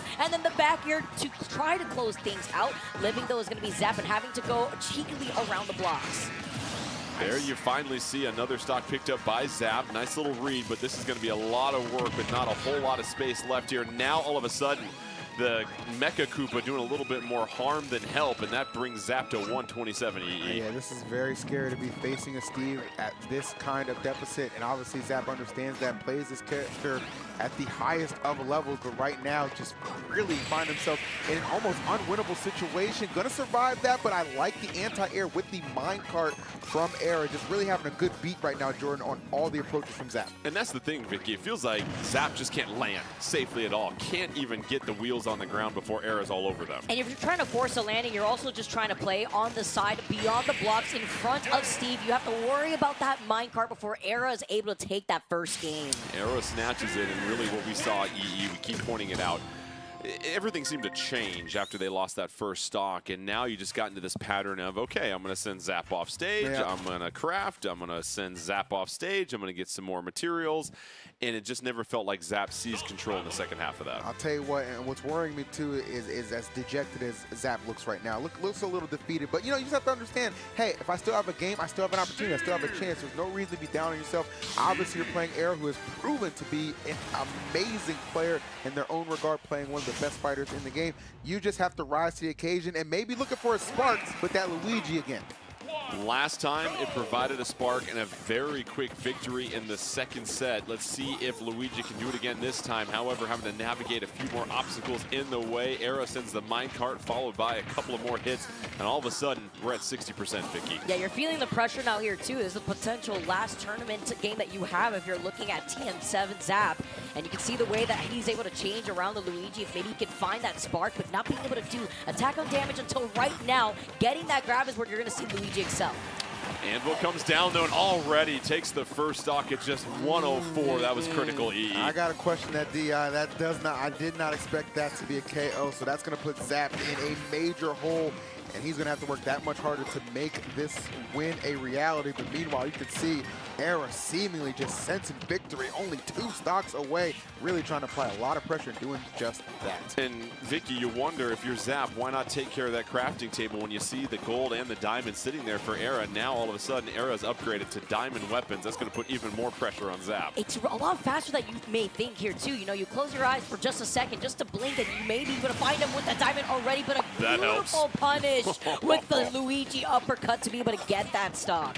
Times it perfectly. Anvil, though. Luigi has to eat that, trying to get back on the stage. The TNT sitting right there. Does a little bit of damage against Era. Era not able to get out of there in time. And now Zap has an opportunity. If they are going to stay alive in this tournament, it feels like it comes down to these next couple of seconds here. EE, and unfortunately, does not go the way that Zap wants it to. Yeah, that was a tough one to lose. Again, back-to-back stocks being claimed by that Anvil. Era perfectly positioned yet again. And really, the best means of making the comeback right now is going to be getting a grab, right? Luigi gets so much off of those grabs, just kind of clear out the pathway and just find it, but you have to be so careful at the same time and not take so much damage. That is the thing that Era has been so solid at. It's the fact that the damage output has never put him in a dangerous situation. And Era doing everything they need to do right now. It is really just their type of set here, Vicky, dictating the control, throwing the blocks up, buying time, able to counter everything that Zap seems to be throwing. It almost feels inevitable here at this moment. You also see that Zap has been trying to go for some perfect shields here too, just trying to make sure you get the parry and then immediately retaliate off the Anvil, but isn't working until the unsafe move from Era gets him punished the second time in a row. Well, it's worked twice. Can Zap hang around long enough to have it work a third time? It'd be an unbelievable comeback, but already in the danger zone at 106. Zap, you've got to play aggressive, but you realize you can't have any slip-ups here, EE. 100%. And the thing is, like, we all know what the win mechanic is going to be for Zap right here. A nice combination off of a grab at that lower percent. However, Era knows that too. Oh my goodness, but as I call it out, oh no, not able to get all of that. Only a measly little 31. That is not going to be enough, but starting to open up and close this gap just a tad bit, Jordan. There's still some light at the end of this tunnel. There comes the dash in, an opportunity as Era was landing. Zap unable to take opportunity of that as well. So now Era's bought a little bit of space, and that might do it, unfortunately. And Era, excellent job. And we say unfortunately because it was just great having Zap and the family here. Yep. But this is a very, very competitive tournament. It's going to be hard for anybody to stick around for too long. And congratulations to Era for moving on, and Zap, a valiant effort. But Vicky, those Steves, they are just hard to overcome sometimes. Especially when you're trying to cycle through the different fighters that you may have that give you that opportunity to close in the gap and to prevent either the mining or them setting up with the crafting table on the other side of the stage. Whether it be the potential chance to also use maybe a fireball to force them into shield. It's a lot slower than it is of the Mecha Koopas that we usually get to see from the Bowser Jr. But it also is very difficult when, as Luigi, your game plan, like we heard from EE, your game plan is to make sure you take advantage of Luigi's grabs. But what happens when you can't even get a grab done? Such a good point. As we check out the bracket after we got done with that first losers quarterfinals. So that'll be the end of the tournament for Zap. Congratulations, though, for Zap for even getting here at this point, getting one of the top seeds. You know Zap's just going to keep getting better and better with more time. That means Era moves on to the losers semifinals. It sets the stage for our next matchup, Armadillo versus Teapot. And, well, we're going to have an interesting matchup here because we saw Armadillo with that Lucario, Teapot with that Terry here, EE, and both of them essentially want to get up close. Lucario's got a few more long-range options. They play two fighters with some of the most entertaining comeback mechanics. Obviously, Terry with the go meter, Lucario with the aura that gets accumulated the more damage you take. I think this one is going to be really frustrating on both sides because, fun fact, these two are actually practicing together a lot, and they were just ribbing each other a lot about their characters as they were exchanging matches. And now they meet right here in the opening portion of the loser side of bracket. It's going to be a fun one for sure.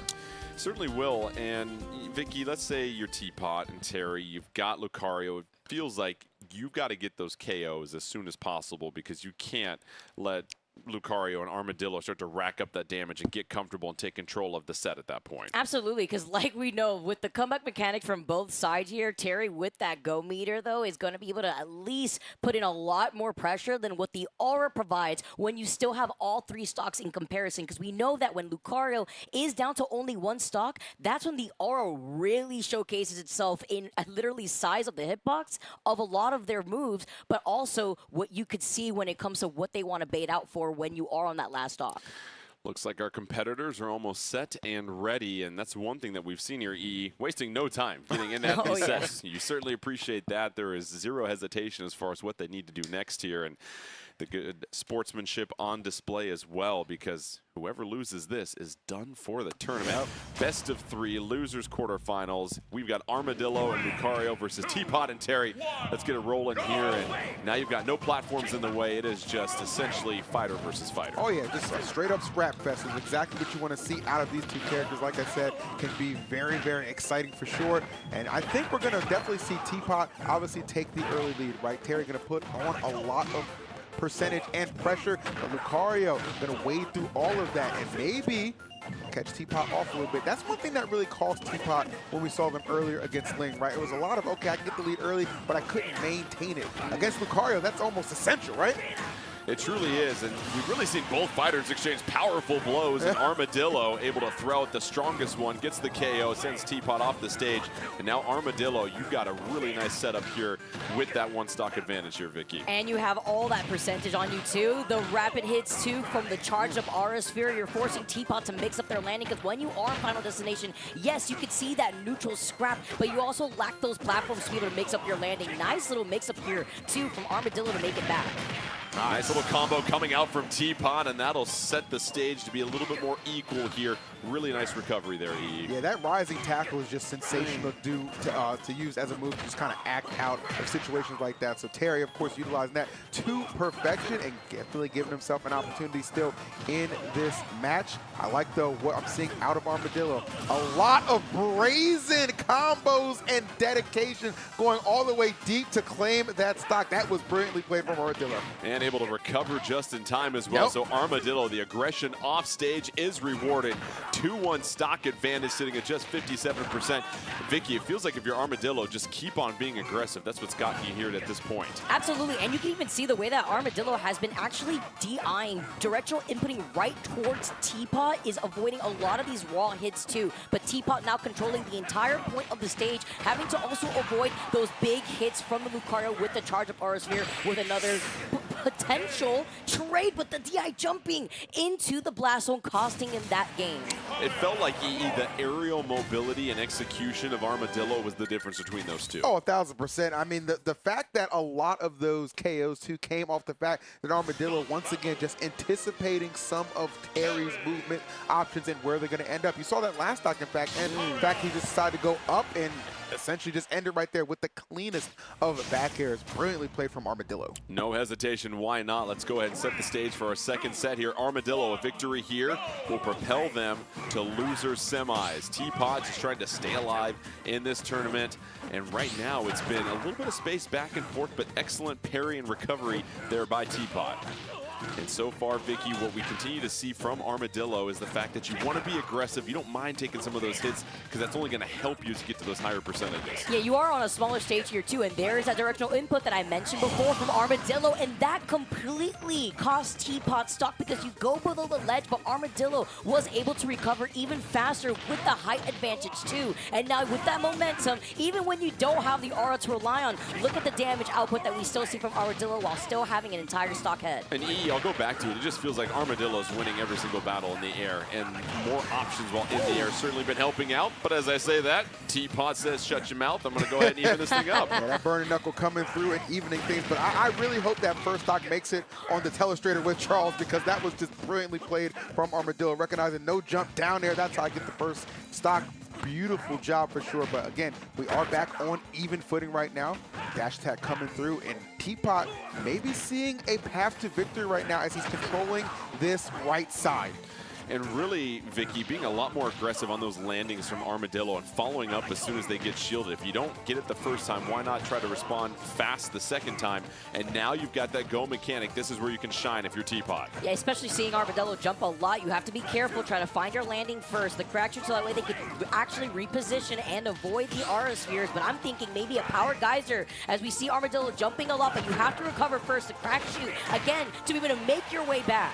Here's an opportunity for that power geyser who decides to go off stage, still sitting there, can utilize it, doesn't time it just in time. Armadillo rolling to the opposite side, the change up there, EE. For sure, Chris, trying to get out of danger. I actually thought there was an opportunity to get a force palm, considering that is a command grab, but I'll tell you what, just at that kind of percentage, able to tap that stock into oblivion and ever so slightly taking the lead for Armadillo. And Vicky, Teapot didn't even get one of the super specials out. And that is honestly, I will hold everything I'm saying right there, because Armadillo off the stage, making highlights, easily moves on to loser semis. My goodness, Vicky. That was explosive from the Lucario, but the fact that he didn't let him get the chance is even bigger. Forget the go meter. You're not even afraid of that. On that last stock, getting that KO in such an explosive way of also pressuring when you know that they're off stage and they can't really recover horizontally. You got that back air out instead to wait for them. Lucario basically just said,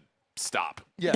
Just stop. I got this. I'm going to take care of business. And really just the options in the air was the difference. Terry obviously has a lot of great grounded items and opportunities, some combos, but not as much in the air as Lucario. Yeah, I mean, it's the fact that, you know, Lucario, again, it's just such an interesting mechanic. Like, the more damage you take, the better you get. I mean, those hitboxes continue to increase. Those recoveries become the beat. You can go a little bit more deeper and be a little bit more bold with your edge guarding, as we saw right there. I mean, that was a double back air to despair, okay? That's basically what I saw, Jordan. I'm sorry, okay? It was crazy. Well done from Armadillo. That kind of confidence will propel you far. Let's check out the updated bracket there, as we have now gotten through both of our losers quarterfinals, and now that sets up our loser semifinal. It'll be Era and Armadillo. Ooh. So Lucario taking on Era, and that's Steve. And this is going to be fascinating once again. Obviously, Armadillo has some experience against the Steve in that fight against Rockman. And any changes, Vicky, if you are Armadillo, you were Lucario, things got a little close with Rockman before, but you weren't able to even take a set in that one. I feel like seeing how you could try to recover around the blocks like we saw before from Armadillo, we saw the potential there, but then taking advantage of the aura that we know that Lucario builds up is going to be key here. And we know as well that Steve has no issue tacking on that damage. Very quick percentage intake when you're on the other side dealing with Steve, but Era plays very differently to Rockman, which is why it was so impressive to see them both face off against each other from the very beginning. It was an explosive first set, but now this is a different beast for Armadillo to deal with. Lose and you're done. We love the drama that exists here on the loser side of the bracket here. Armadillo taking on Era, who can find their way to losers finals to give themselves just one more opportunity to try and get to grand finals. And so far, it's Armadillo playing the aggressor. And that's what I was going to ask you, EE. Against these Steve fighters, it feels like you just have to close the gap and not give them any time. Yeah, Steve is a fighter that really just, he almost relies on you being afraid to an extent, right? Like, you know, being comfortable with putting some space between. But no, when you're able to get in those situations where you can close that gap, you're going to get rewarded so hard, especially in the case of Armadillo, because he already knows, you know, his best option is going to be, you know, when I'm at those higher percentages, that's where I'm really going to let some of these back airs rip, these forward smashes rip. That is going to be my bread and butter to victory. You see him already going for the big time setups and commitments already. We're barely even a minute into this thing. And so far, Armadillo had control of this. Arrow is able to get back into this one, and now all sorts of time here. Vicky, that's what you're trying to avoid if you are Armadillo, giving Arrow that space just to build up their strategy. Which is where that aura sphere comes into place, right? Then you have the rapid hits from the aura sphere, the multi-hits, as well as trying to break through those blocks, but then finding yourself with the big spacing that you have after building up some of that aura from that first stock, while also avoiding getting ledge kept here. Huge ledge play from an Era to prevent the recovery from Armadillo.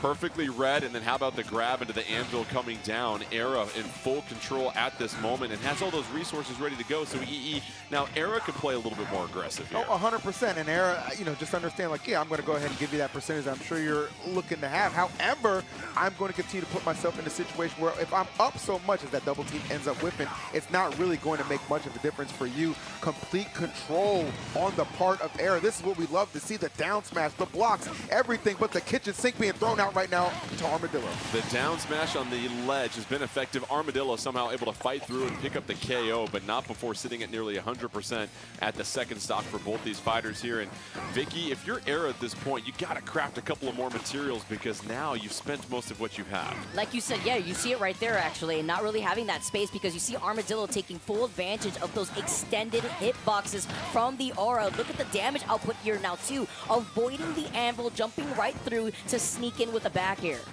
And this is what you're seeing from Armadillo. The execution at high percentages to get right back into this. The grab, the back throw, nearly takes the lead.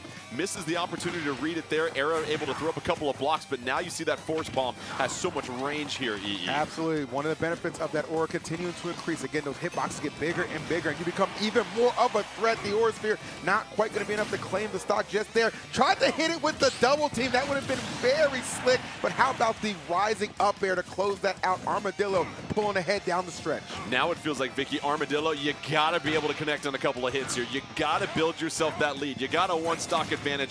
Make it count. Double team coming out. One more hit, trying to close it out. Armadillo, unbelievable as they take the first set against Era. Can we talk about the cheeky hits off the counter? Armadillo was ready for that minecart, unfazed. Taking a sip of water to stay locked in here too because Armadillo is here to play. Very impressive. EE, it felt like Era had taken control of this, but Armadillo just rode that comeback mechanic, that aura, all the way to take those final two stocks, and that was impressive just how they were able to dictate the pace of play and then really put so much pressure with the aggressiveness. Foot on the gas, relentless, did not give Era a chance to even try and get back at that. It's something to be said when the last 15 seconds can be a highlight reel in and of itself. All right, small stage here. So buckle up, it's gonna be wild here, and all of a sudden, Era's the one coming out saying, listen, I'm not gonna waste any time, 53% in under 10 seconds, Vicky. And off of the Enderman skin swap right here too, right? Having to make a statement already. A potential last chance opportunity for Era, but these walls are also going to be very important to know, as we know Lucario going to be able to get that wall jump and then maybe sneak in a few back airs too.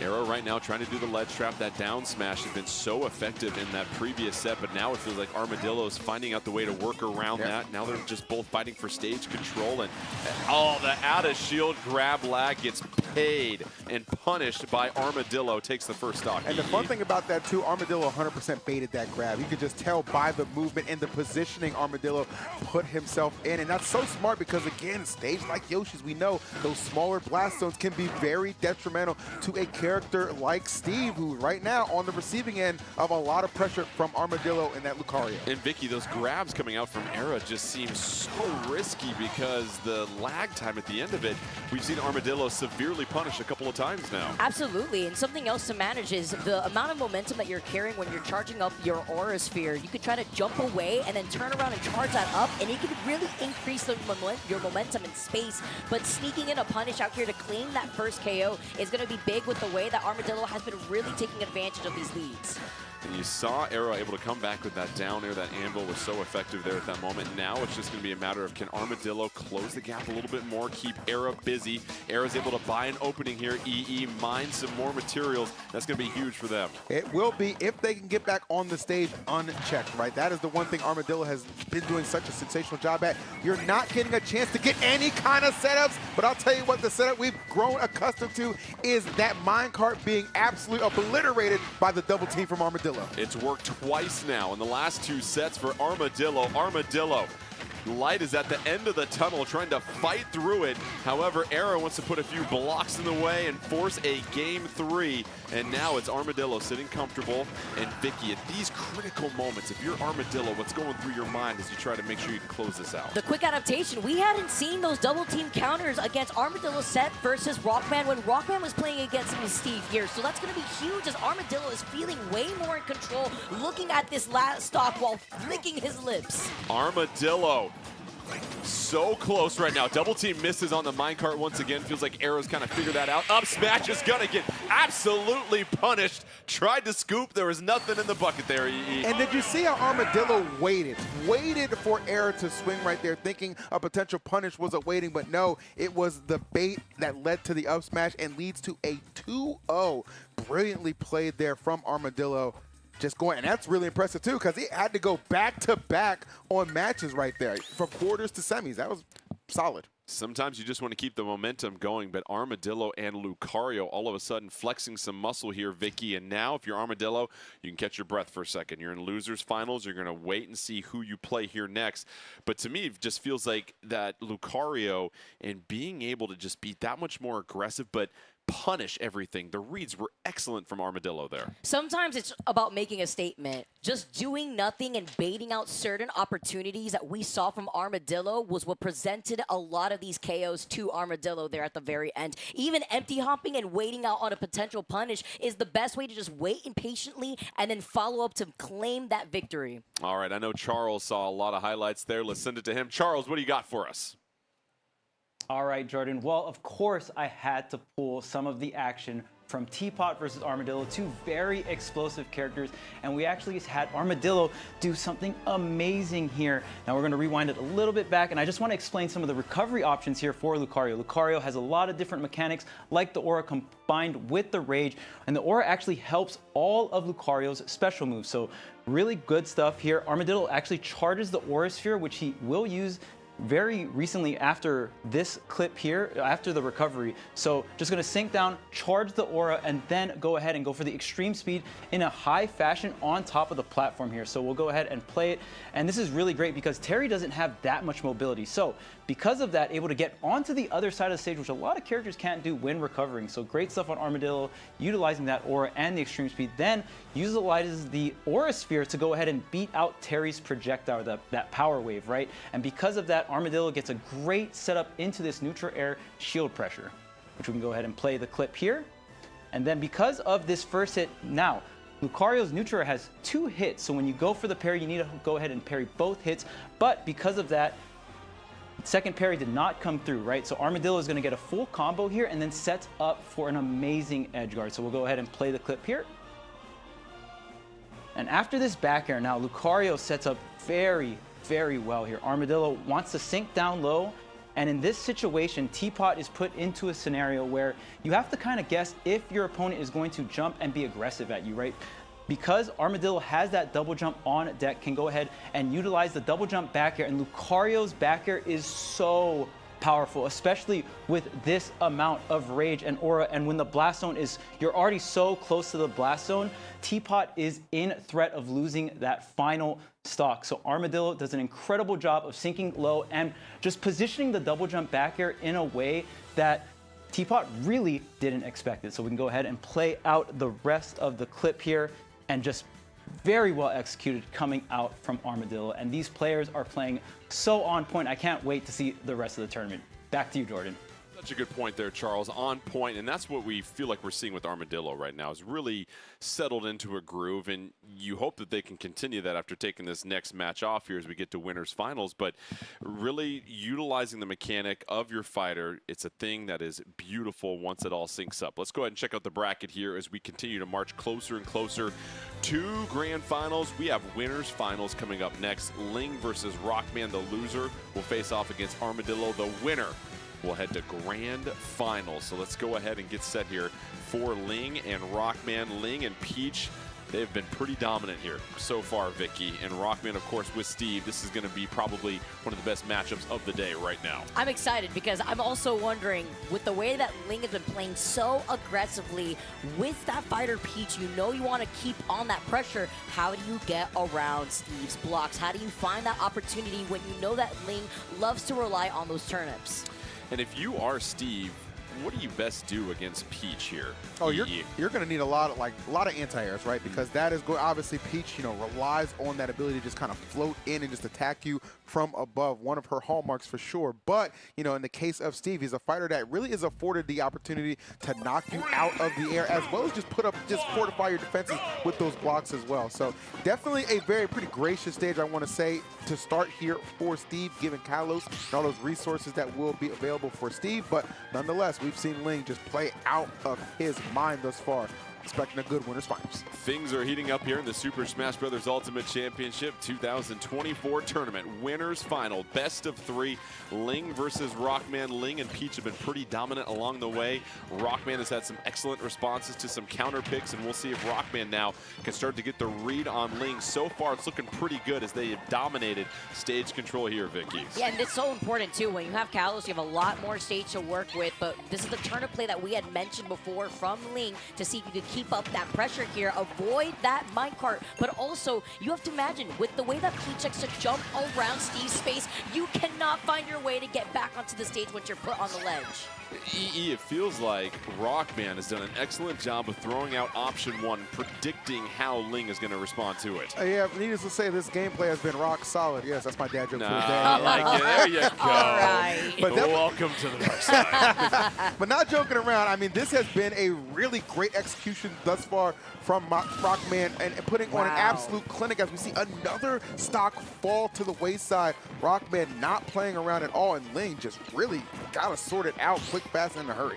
Difficult situation. Rockman just going to parry, block, parry. Why not? I can sit here all day, craft materials, gobble up some turnips, and it's just a matter of Ling finally creating an opportunity to get a little close, and just like that, Rockman gets right back in the middle of the stage here, Vicky. Yeah, when you have the time or two on your side, even if you do get hit with that turnip, you're still 2 entire stocks ahead. You're forced to excuse me, to still play Rockman's pacing in that moment. So far, we've got Ling that is trying to climb back into this one here, but it's Rockman that continues to maintain control. That minecart going to create a little bit of separation. If you're Ling, how do you best utilize those turnips for that opening? Well, I'll tell you what, the Peach afforded some of the best combo strings in the entirety of this game, so definitely using those to create an opening and then going from there with those strong arrows will certainly help. However, one thing Rockman has just done flawlessly is, again, it's all about the defense. You get such a strong lead, and you don't want to let that go. Rockman has selected, okay, I'm going to play a little bit more on the defensive end. 3 parries in a row, by the way. I would not have been mad if that ended with an up smash there. That would have been clean, but nonetheless, the battle continues as Ling trying to chip away.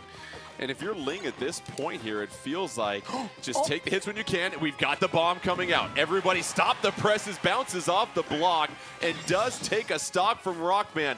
Hold up, Vicky. All of a sudden, this has changed. Now, instead of the insurance policy, having to visit in-network out here because that block is not going to save you here. You have to call the ambulance instead. And now this is an opportunity for Ling to turn things around, but it's going to be difficult. As we know, Peach loving to float around Steve's space, so you have to worry about the potential up smash or even a potential footstool into anvil attempt. And that's the difficult thing. Those cement blocks take so many resources from Ling and damage just to get through. Yep. Rockman can sit there all day long and craft and mine for those materials. Oh, you better believe he is very well aware of that. Plenty of time on this clock and no danger of letting this lead go anywhere. But I like what Ling is doing right now. Maybe trying to lean a little bit on that RNG. Can I pull something else that can be a difference maker? A turnip would be sensational. But unfortunately, the shield gets cracked. The F put out, and that. Batter up. Yeah, that's it.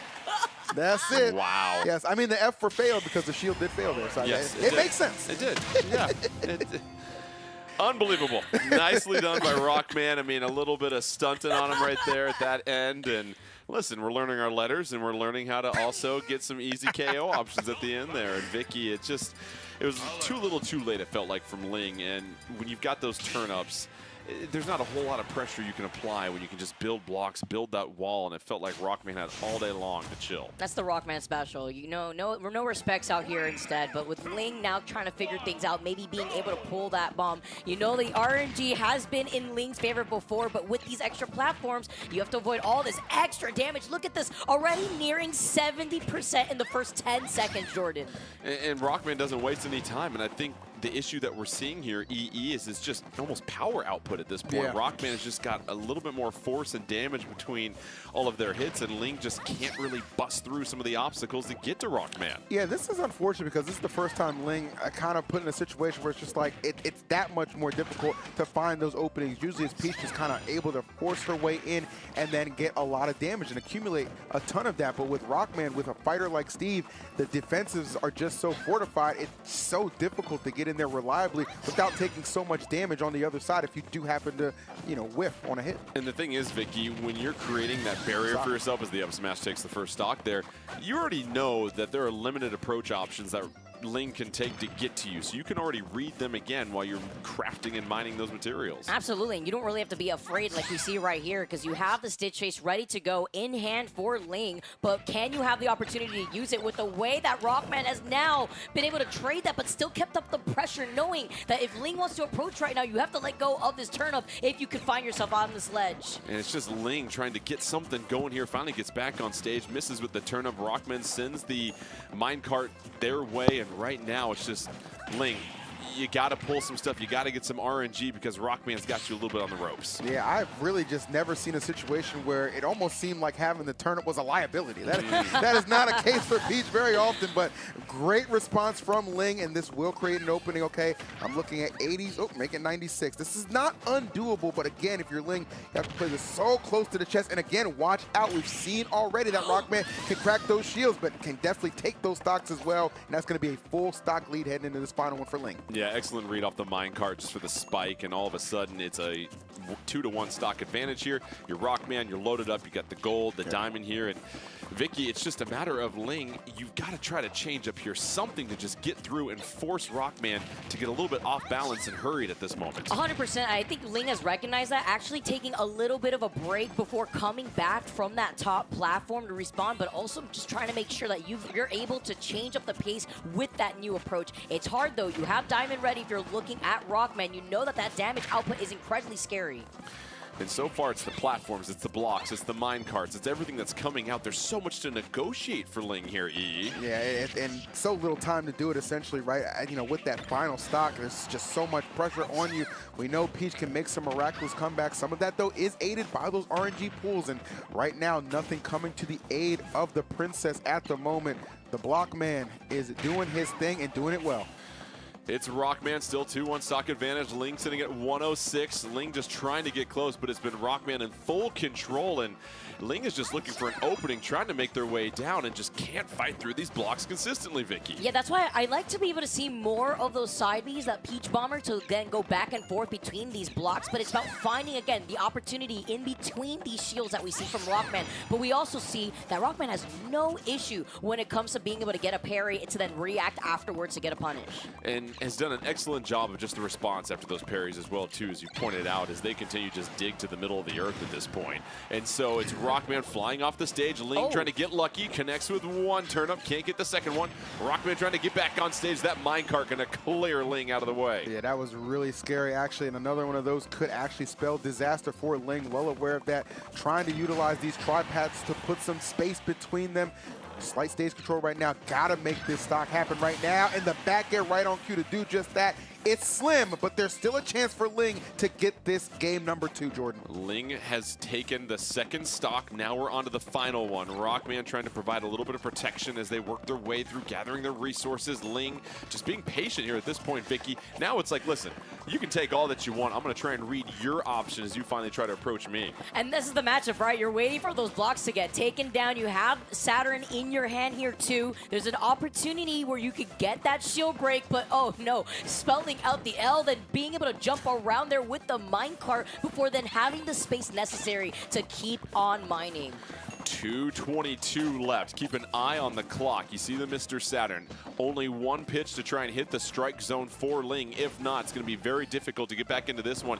If you're Rockman, you're going to be very careful. You want to make sure you don't give Ling the opportunity here. Yeah, you do not want to fuel Peach in any way possible, especially with all that damage. I mean, that is still a lot of rage to consider, which can oomph up those attacks a little bit more. So you have to keep your guard up right now. It is definitely in danger. I mean, we have definitely hit the 2-minute mark right now. So if you're Ling, it's just like, okay, slowly but surely. But man, the pressure from Rockman unrelenting, but still the KO eluding them. Time is ticking.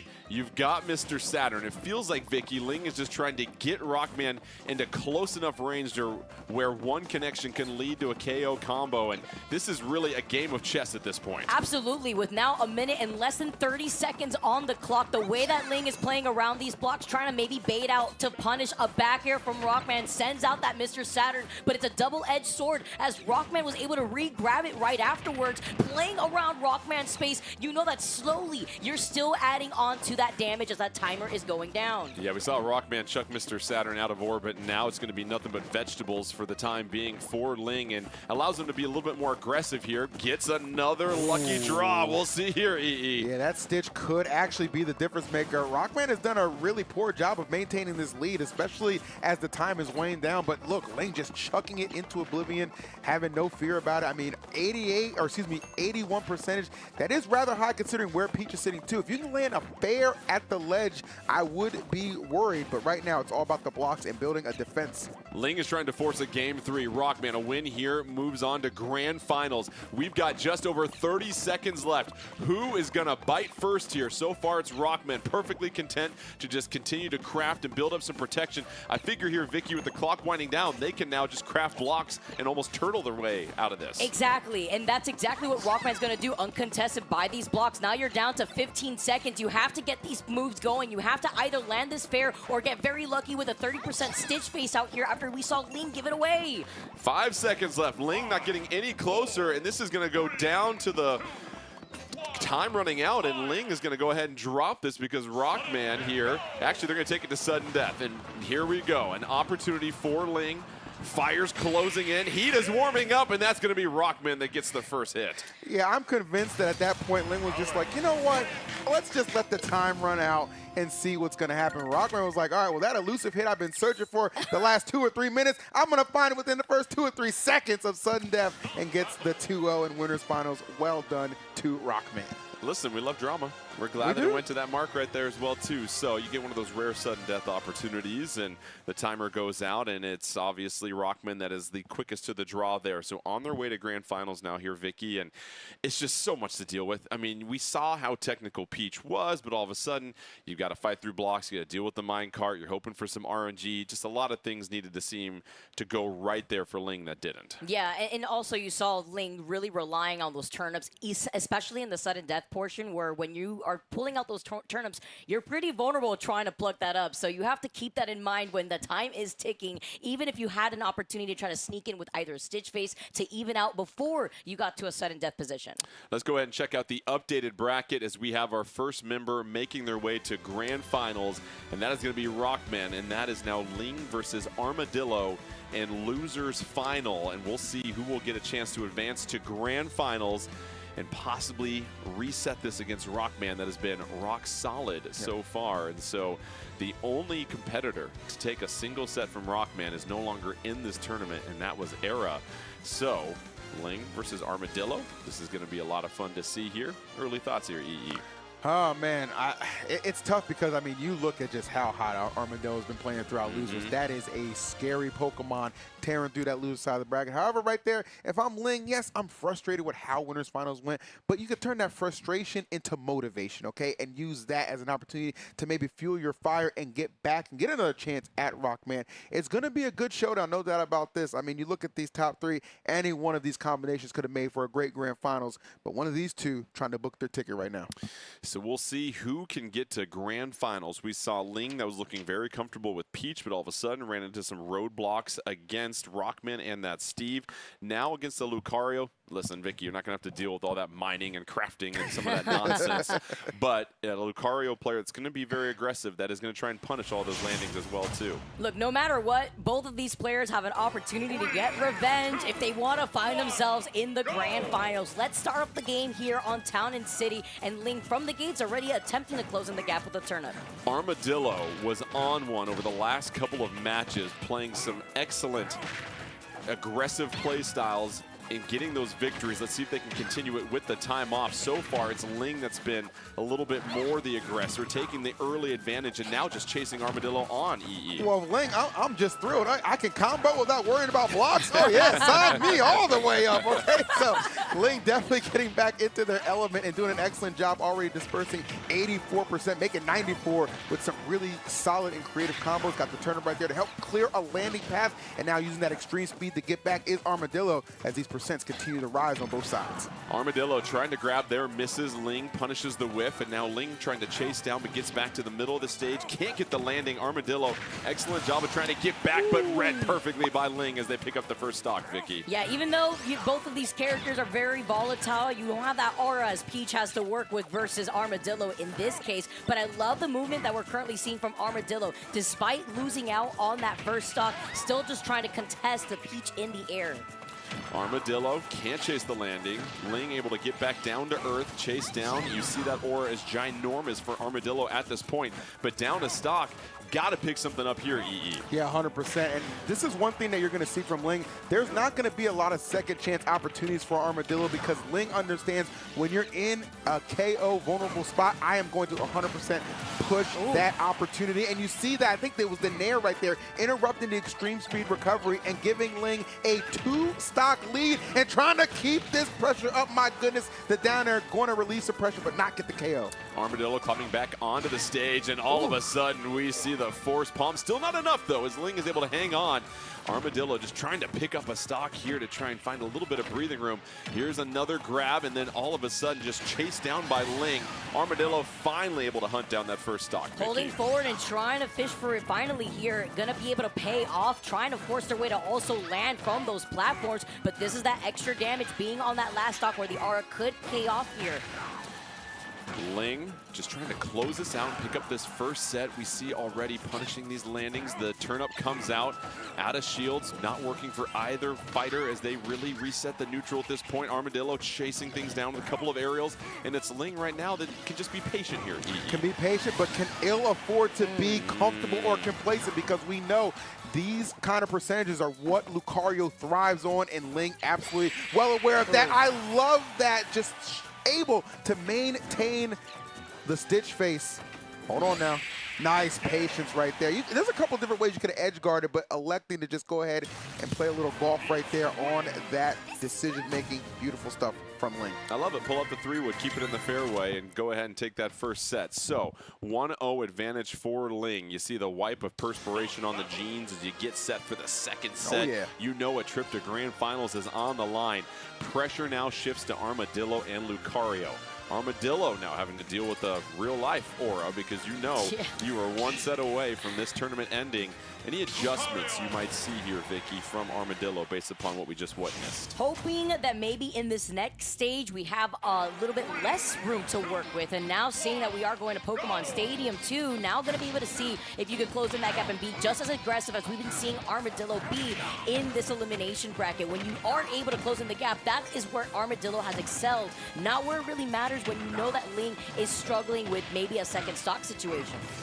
And Ling, just like we saw in the last set, chasing down Armadillo, not wasting any time, but Armadillo able to respond a little bit more, and we've seen all of a sudden the pace hasten from Armadillo, EE. Oh, 100% understanding. Okay, definitely fell behind pretty early in that previous game. Cannot allow that to be the case on this one, especially on my home stage, you know what I'm saying? You take me to Pokemon Stadium, I got to show up. And exactly what Armadillo is attempting to do right now. You know, Ling understanding, yeah, I got that first game, but this is still a long way from over. And Pete's trying to chase down Armadillo, a little too aggressive, gets punished. Aura Sphere is just trying to chop away at that shield. Force Pump takes the first stock. Armadillo races out to the early lead. Yeah, I love that too, because it's good recognition of the fact that, okay, we're both at those hard percentages. You're thinking a defensive option. Well, luckily for me, my Force Pump can interrupt that if you're in that shield. Played that beautifully, and now an opportunity to continue to build upon this lead. Definitely presenting itself right now for Armadillo. It really is, and Vicky, you see Armadillo, all it takes is a couple of hits, and you've got Ling up to 51%, and now you just have to be mindful, just trade blow for blow, and listen, it's a garden being chucked at Armadillo, and Armadillo going to lose the first stock, Vicky. But Ling, with that ledge play, being able to keep up the pressure with the turnips here too, and then we see it retaliated from Armadillo between the back airs, catching the side B attempts from Ling. Armadillo's patience very much paying off here. Ling trying to float back down to the stage. A couple of hits going back and forth. Armadillo trying to chase Ling all over the stage right now. Finally able to land, but all of a sudden, Ling sitting at 115. Yeah, just no ability to land at all. Finally able to maintain a little bit of control right now. Turnip in hand, but not really making much of a difference. The get-up attack is going to cause a little bit of confusion right there, and just chasing them all the way off the stage. But of course, Lucario afforded that deep recovery, going to pay off. Ling trying to chase Armadillo off stage.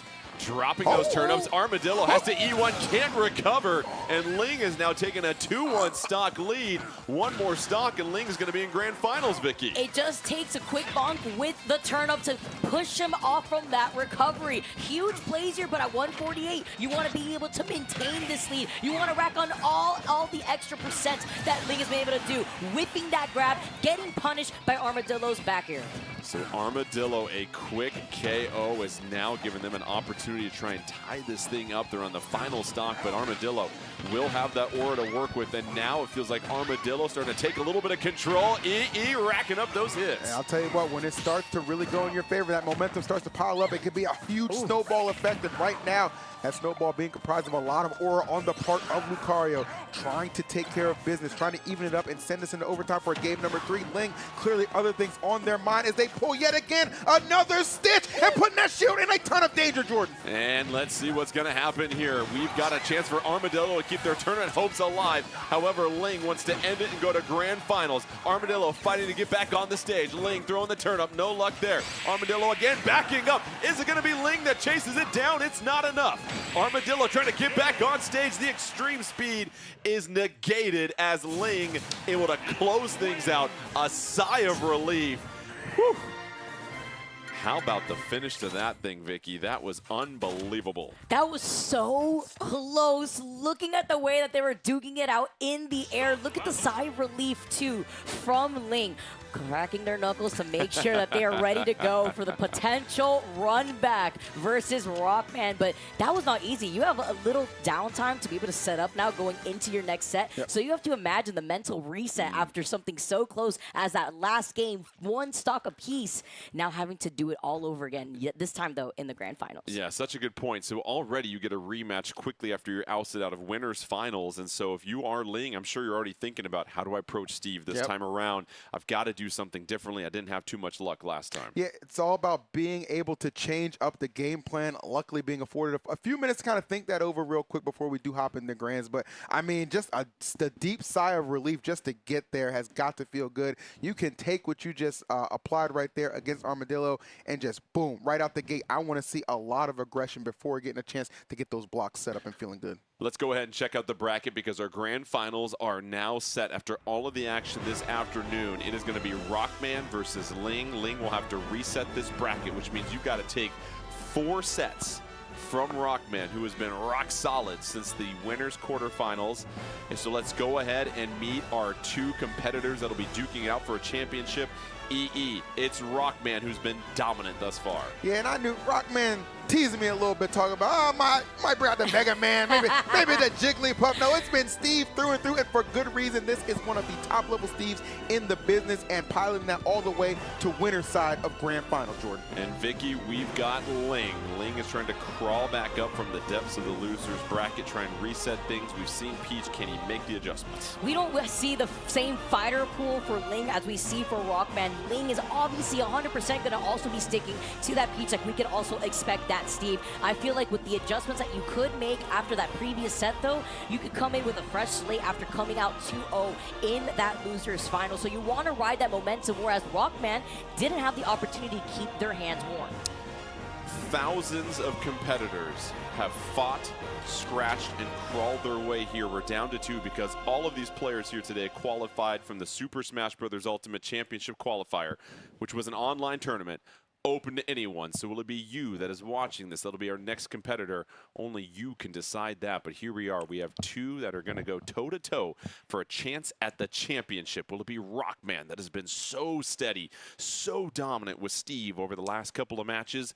Or will Ling make the necessary adjustments to score an upset and take 4 sets from Rockman, who's only dropped 1 set today, EE? Very important to note that too, because it's showing that Rockman shaken but never broken. Okay, it's going to take a lot in the tank for Ling to get this done. But I mean, both of these individuals, hyper competitors. It doesn't matter if it's online or offline. Definitely show up to the dance when their number is called. For Ling, though, going to have to do a few extra steps, as you said, Jordan. Going to need to get the reset to claim the title. Here we go, grand finals. It is Rockman versus Ling. Early on, rather equal, but there's that patented Rockman start as they send Ling to the heavens. 82% off the bat, Vicky. Okay, can we talk about that? 15 seconds in already at 82%. That is that damage that you have to be afraid of from the rip. And on playing with triplats here on Battlefield is also something to note, so that way you can mix up your recovery. I like the cheeky attempt with the turnip Z drop there from Ling, but is it going to be able to get things done? Because once again, you have to be able to push through these dirt blocks. And what's fascinating, EE, correct me if I'm wrong, it feels like Ling's being a little bit more patient, not trying to rush in and interrupt the crafting, realizing either way the damage output of Rockman's going to be impressive. Let me try to get toe-to-toe and not try to be the one that sets the tone. Yeah, it's pretty smart, actually, because within the first opening seconds before a lot of things have been set up and established, yes, let me go ahead and try and run down and get some damage where it does apply. But then when I see those blocks start to be an issue, okay, slow it down, and then when those opportunities are there, that's when I need to strike. As we saw, perfectly executed right there to get that first stock, and that's what Ling is going to have to really utilize through the entirety of this, is that dash attack gets met with an up smash out of shield. Great retaliation from Rockman, and we're back on even footing. Rockman has now tied this up at 2 stocks apiece. Ling trying to get back on the stage, able to get to center, now create a little bit of separation. And Vicky, this is the difference in the play style. It's the patience. It's finding those openings and making sure you take advantage of them if you're Ling. And when you're Ling too, you're seeing that Ling has been taking advantage of forcing Rockman to stay in shield, whether it be baiting out, maybe being able to get a parry done, or even being able to feel that shield pressure from the side Bs and the turnip hits. That's going to be very incredible as he's able to find that turnip off to the side of the blast zone. Ling has been surgical so far in the first couple of stocks here. Now it's Rockman down to their final stock, and it's almost like Ling is saying, listen, build all you want. I want to see if you can be the aggressor, because I'm done trying to give you the opportunity to read me. I'm the one that wants to read you. Changing the tides a little bit. I like that. It's such a smart mix-up between offense and defense, because what it's going to do is it's going to keep Rockman guessing, not entirely sure of exactly when Ling is going to elect to really just lay that hammer down and apply all kinds of pressure, which right now is the case. The back and forth action benefiting Ling tremendously. Look at that, Rockman really being put through their paces in this grand finals. It's been a difference of grabs. Rockman's been punished on a couple of their grab attempts, Vicky. Meanwhile, Ling has utilized a couple of those to rack up this damage. Although dictating the pace of the game from the very beginning, being Ling, having that lead and still tacking on that percent, even pulling the Stitch face at the very start of their second stock, really highlights how aggressive you could be if you are Peach in this situation, right? You don't have to worry about that timer, because now Rockman being on that last stock allows Ling to get a lot more creative and safe when the back air is the nail in the coffin. Things just got interesting. For the first time since losers quarterfinals, we have seen a set taken off of Rockman, and Ling, that was the difference. You go from this fast-paced matchup against Lucario. It's back and forth. Yep. You blink and you miss it. All of a sudden, just a precise, find the opening, back out, back in. what a changeup from Ling. Slow and methodical, okay? That gameplay can definitely benefit you, but being able to flip a switch and just go at a moment's notice, really benefiting Ling. And then still another opportunity that could lend itself to a potential 2-0, because I think Ling is really going to appreciate the fact that these blast zones are going to be a little bit more tight, so those KOs are going to come a little bit more quickly. And Rockman not wasting any time before getting back into this. We saw Ling race out to the early advantage, but all of a sudden Rockman racks up nearly 60%. But as you said, this set to reset it here if Ling can get the victory. And right now, what's the adjustment from Rockman? It's crazy to say here, Vicky, but what does Rockman need to do a little bit differently here? Being able to have some room to breathe at the very least. You know, we've been able to see Rockman build up that cover so that way you have time to mine your own materials. But when you're constantly met with a barrage of these turnips, Ling has been able to dance around your aerospace so well, although does get caught with that up smash and having to avoid losing out on their shield because of that anvil. You can see both fighters now trying to reset on each side. Turnip comes down, knocks Rockman loose a little bit. All of a sudden, Ling has got stage control at the moment. Minecart comes out, a whiff from Ling, has to get back onto the stage.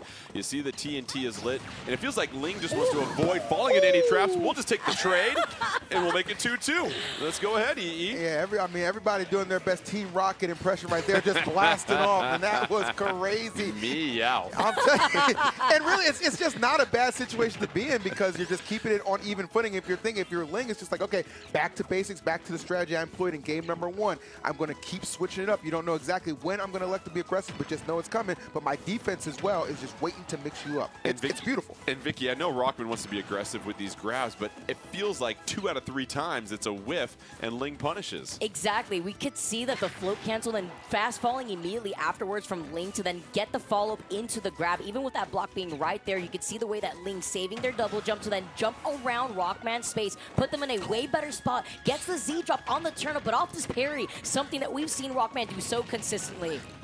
And a couple of up airs into the up smash, and Ling just like that at 67%, but Rockman's at 141. Again, another grab attempt that is punished, EE. Oh my goodness. The one of the hallmarks that has definitely been the difference maker since when they matched up last time, the turnip usage from Ling. It's been used to not only create openings for combo, but absolutely just keep those edge guards very efficient. That has definitely been something he has utilized way more consistently and efficiently. You could say they turned it up. Anyway, let's get to the final stock here for Rockman. Ling, 2-1 advantage. Ling continues to apply that pressure, which the vegetables.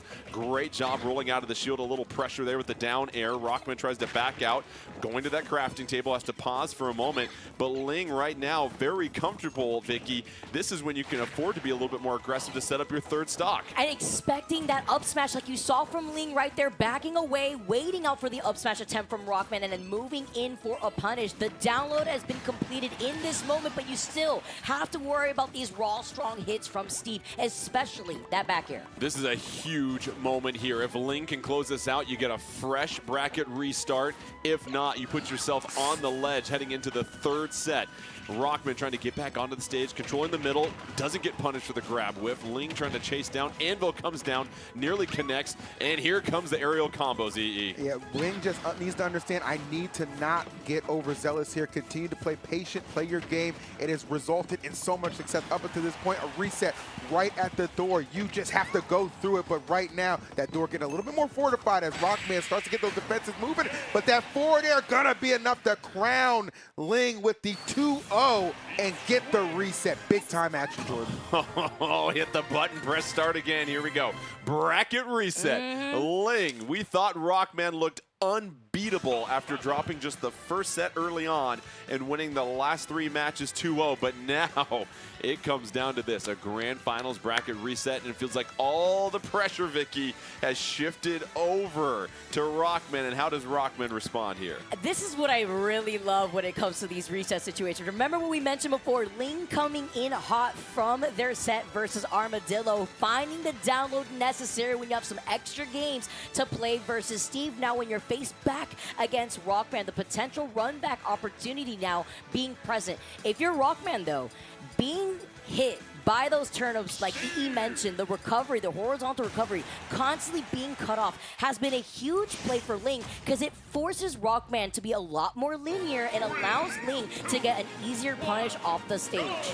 All right, here we go. Grand finals. It's the reset, best of 3, and Go ahead, Vicky. I mean, the 40% off of Ling immediately pulling the bomb. Again, the RNG has just been incredible for Ling.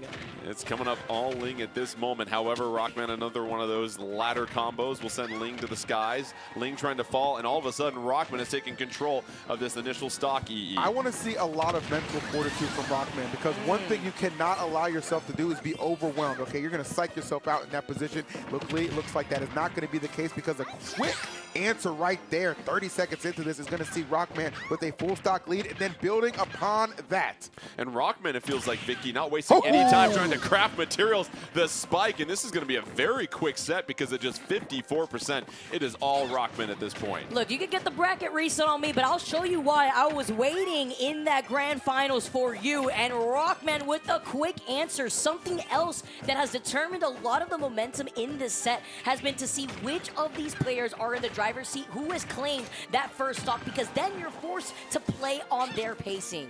Rockman completely flipping the script here in this grand final reset, our opening set. Now it's just up to Ling to try and take one stock, but Rockman going to go ahead and bounce off that block. We'll lose the first stock, but Ling here, EE, is going to have to play essentially flawless if they want to try and get back into this. Yeah, it's going to take a lot. I mean, if this was a one stock apiece, I'd feel a little bit more comfortable, but right now, just being down an entire one and in those triple digits, yeah, it's going to be extremely it almost feels unlikely, not impossible, however, but Rockman, when you have this kind of momentum, that is a wave you are looking to ride all the way to victory, especially in a reset. You get 2-0'd in the first set, you've got to make a stand. You've got to make a statement. This needs to be the statement game for Rockman. Such a great point. Psychologically, just able to snuff out any extra confidence that Ling is trying to build and remind Ling, hey, listen, you're the one that has to do the comeback here in the reset. So far, though, 2-1 stock advantage for Rockman. Has no issues whatsoever. Crafting and mining there. And now we've seen Ling sort of slow down, Vicky, and be a little bit more patient. Exactly. The pacing has now been slowed down for both of these players, with Ling knowing that you have to play as patiently as we've seen Ling play before in a very similar situation. Now trying to see if you could find an opportunity to land around Rockman, but now Rockman has that diamond. This is where that pressure is felt by Ling. So far, Ling has been able to sustain survivability on the final stock, but not for long, because one quick swing of the pickaxe will go ahead and set up the first set for Rockman. So now, the response from Rockman after the bracket reset.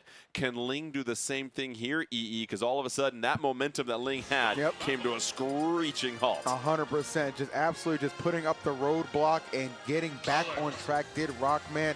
And Rockman, you know, one thing I love about them, very stoic in their appearance. You don't really get a feel for the emotions flowing through. It's all about business. It's all about the task at hand. And right now, it's all about this second game, Jordan, that could potentially win them this championship. Will Rockman close out this second set, or can Ling force a game 3? Ling right out of the block, sprinting to a 52% lead. And Rockman doesn't have one of those patented ladder combos to respond with quite yet, Vicky, and that's going to play to Ling's advantage. Instead, it's the aggressive message sent first by Ling, knowing what is at stake right now after getting that reset, gets that grab, but this is the pacing that we mentioned before, not taking a lick of damage just yet in that first 30 seconds, and is continuing on this pressure, following up with a grab.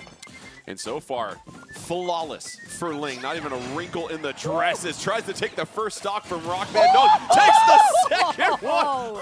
Oh, goes plus ultra and takes a stock. Needless to say, the tables have turned off of that one. Beautiful sniping ability right there from Ling. Gonna give them a humongous lead in this must-win game number 2 of this grand finals reset. But there's the ladder combos to chip into some of that lead and make it a little bit more doable for Rockman. To your point, Rockman trying to use that ladder combo to climb back into this, racks up 93%. Let's see if Ling can restabilize themselves. Rockman now crafting, upgrading the weapons, trying to get a little bit more protection and items, going over the wall, climbing and backing out. Finally is Ling dropping down, and here we see, Vicky, a chance for Rockman to reestablish the pace and control of this set. Trying to feel the all-for-one out here too. Now that it has been reset, that minecart instead on the other side, finding Peach on the windshield here, and now he's going to be able to slow things down with Rockman trying to get that grab instead, but Ling continuously has been dancing around Rockman's space on Smashville. This has been a swing swing of just dominant little pushes here. We saw Ling burst out to a flawless first stock.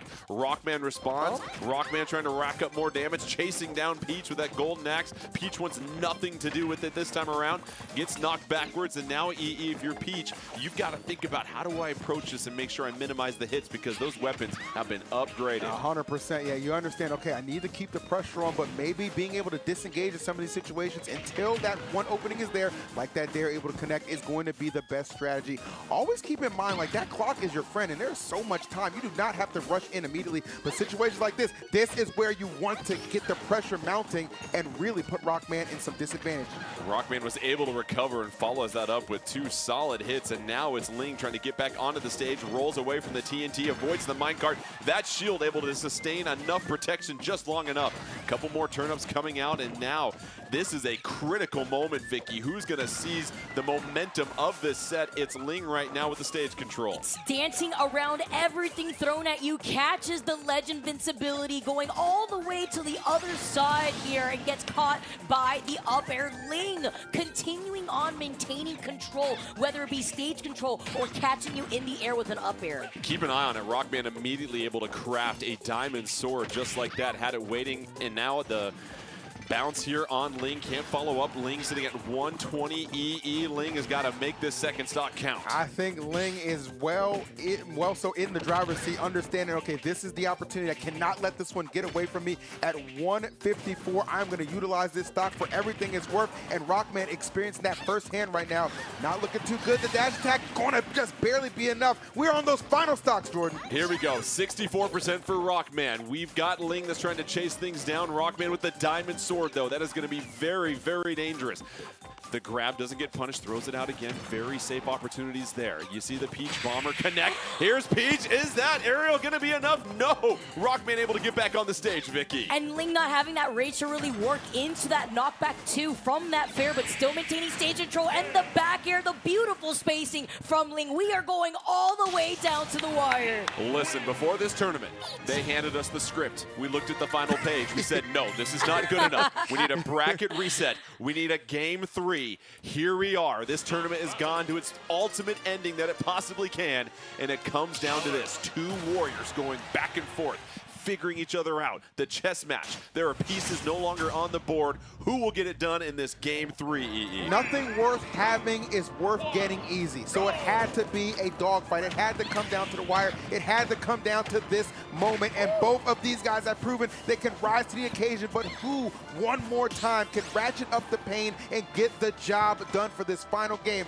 Everything on the line. The title, the trophy, the championship. This is where it's decided. The final game of Grand Finals in this reset. Ling races out to the early lead, then slows the pace. Chucks a couple of turn-ups here, has a chance to punish the grab, follows through. It's a similar start as last time, Vicky. Exactly. This is where we saw Ling shine the most with an explosive opening, not taking a lick of percent, being able to replicate this where it matters the most, and just waiting. Rockman forced to approach Ling instead in a case like this. The grab connects, though. Ling all of a sudden has caught their bait and is just punishing Rockman. Unbelievable follow-up right there to get right back into this, EE. That was fantastic. Almost taking them around the world with that, but there it is. The minecart being punished with a slick little back air squeezed in from Ling, and that is going to do a ton of damage.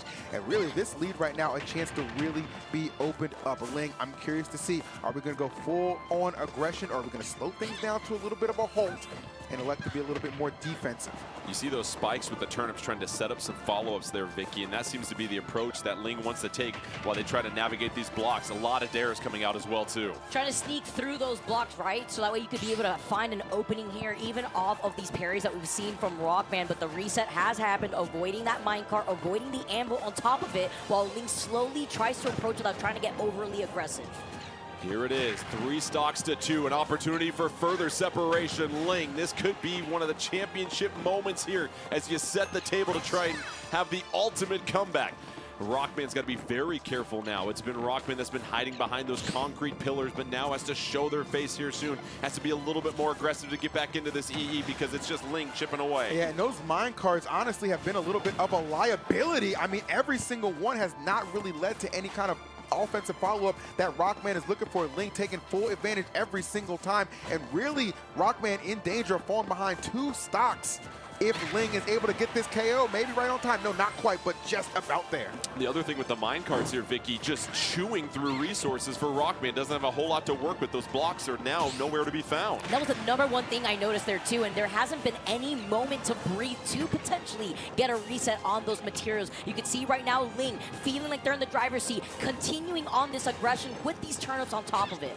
How long can Rockman stay alive on this second stock? This is very impressive. Nearly gets punished. A risky grab attempt right there. Ling trying to chase down Rockman. Rockman gets the connection, takes the stock. Now it's an opportunity for Rockman to crawl back into this, but this grab might be enough. Still not good enough. It feels like all the resources are in the pockets, EE. Yeah, I mean, at this point, I mean, Peach is just so far in the driver's seat. It is literally terrifying if you are Rockman, but understanding that, I cannot allow them to have that offense stifled at all. Continuing to find those moments to attack, but oh, this could be huge. Back throw, it's going to be enough, Jordan.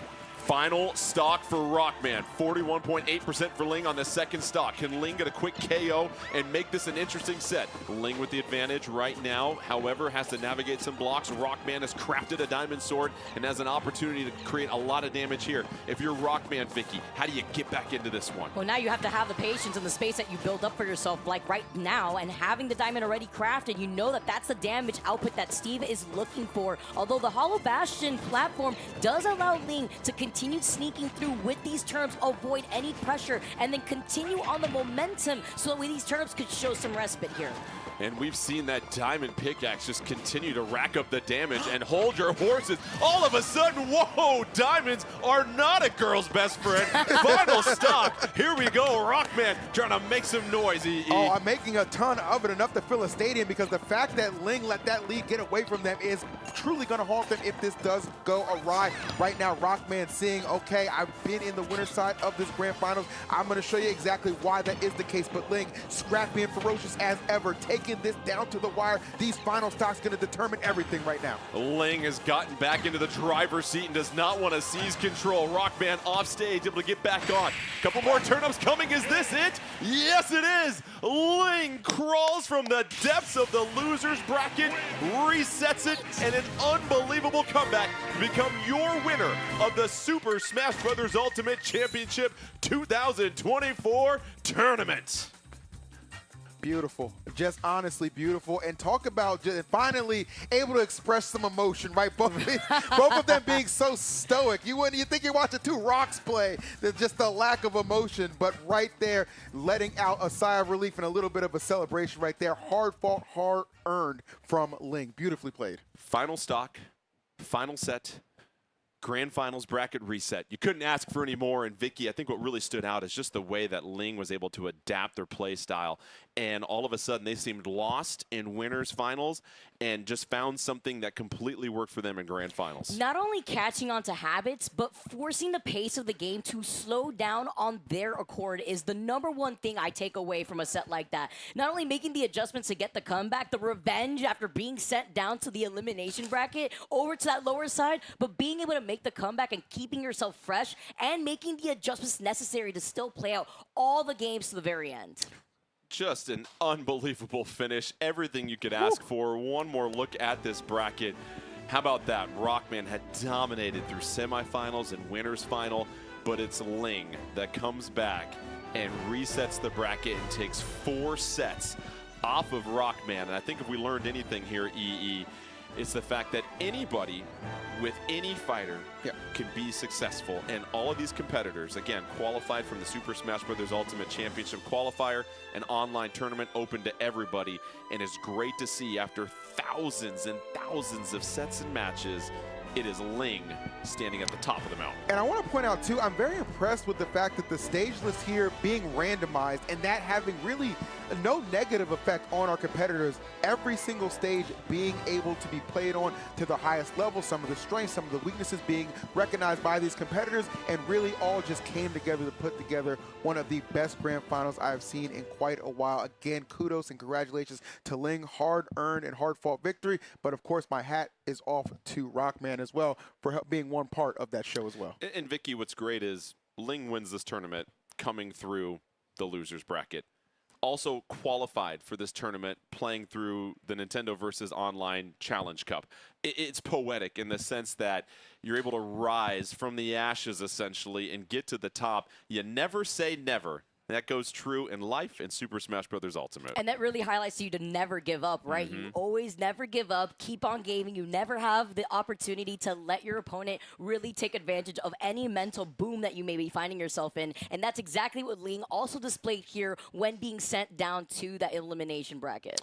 So much fun that we had here today. Some excellent matches, and we want to thank all the competitors that made their way here. A really fun top 6 as well, too. And so for myself, EE, Vicky, Kitty, Charles, and hey, an unbelievable crew behind the camera in the audio booth with the lighting, the stage that made this thing look beautiful. A huge thank you to all of you for joining us, and that concludes 2 terrific days of Nintendo competitive action. The Super Smash Bros. Ultimate Championship 2024 tournament is in the books, an ending we will never forget from all of us here. Thank you once again, and we'll continue to see you at Nintendo Versus, where you can get more fun, competitive Nintendo gaming action.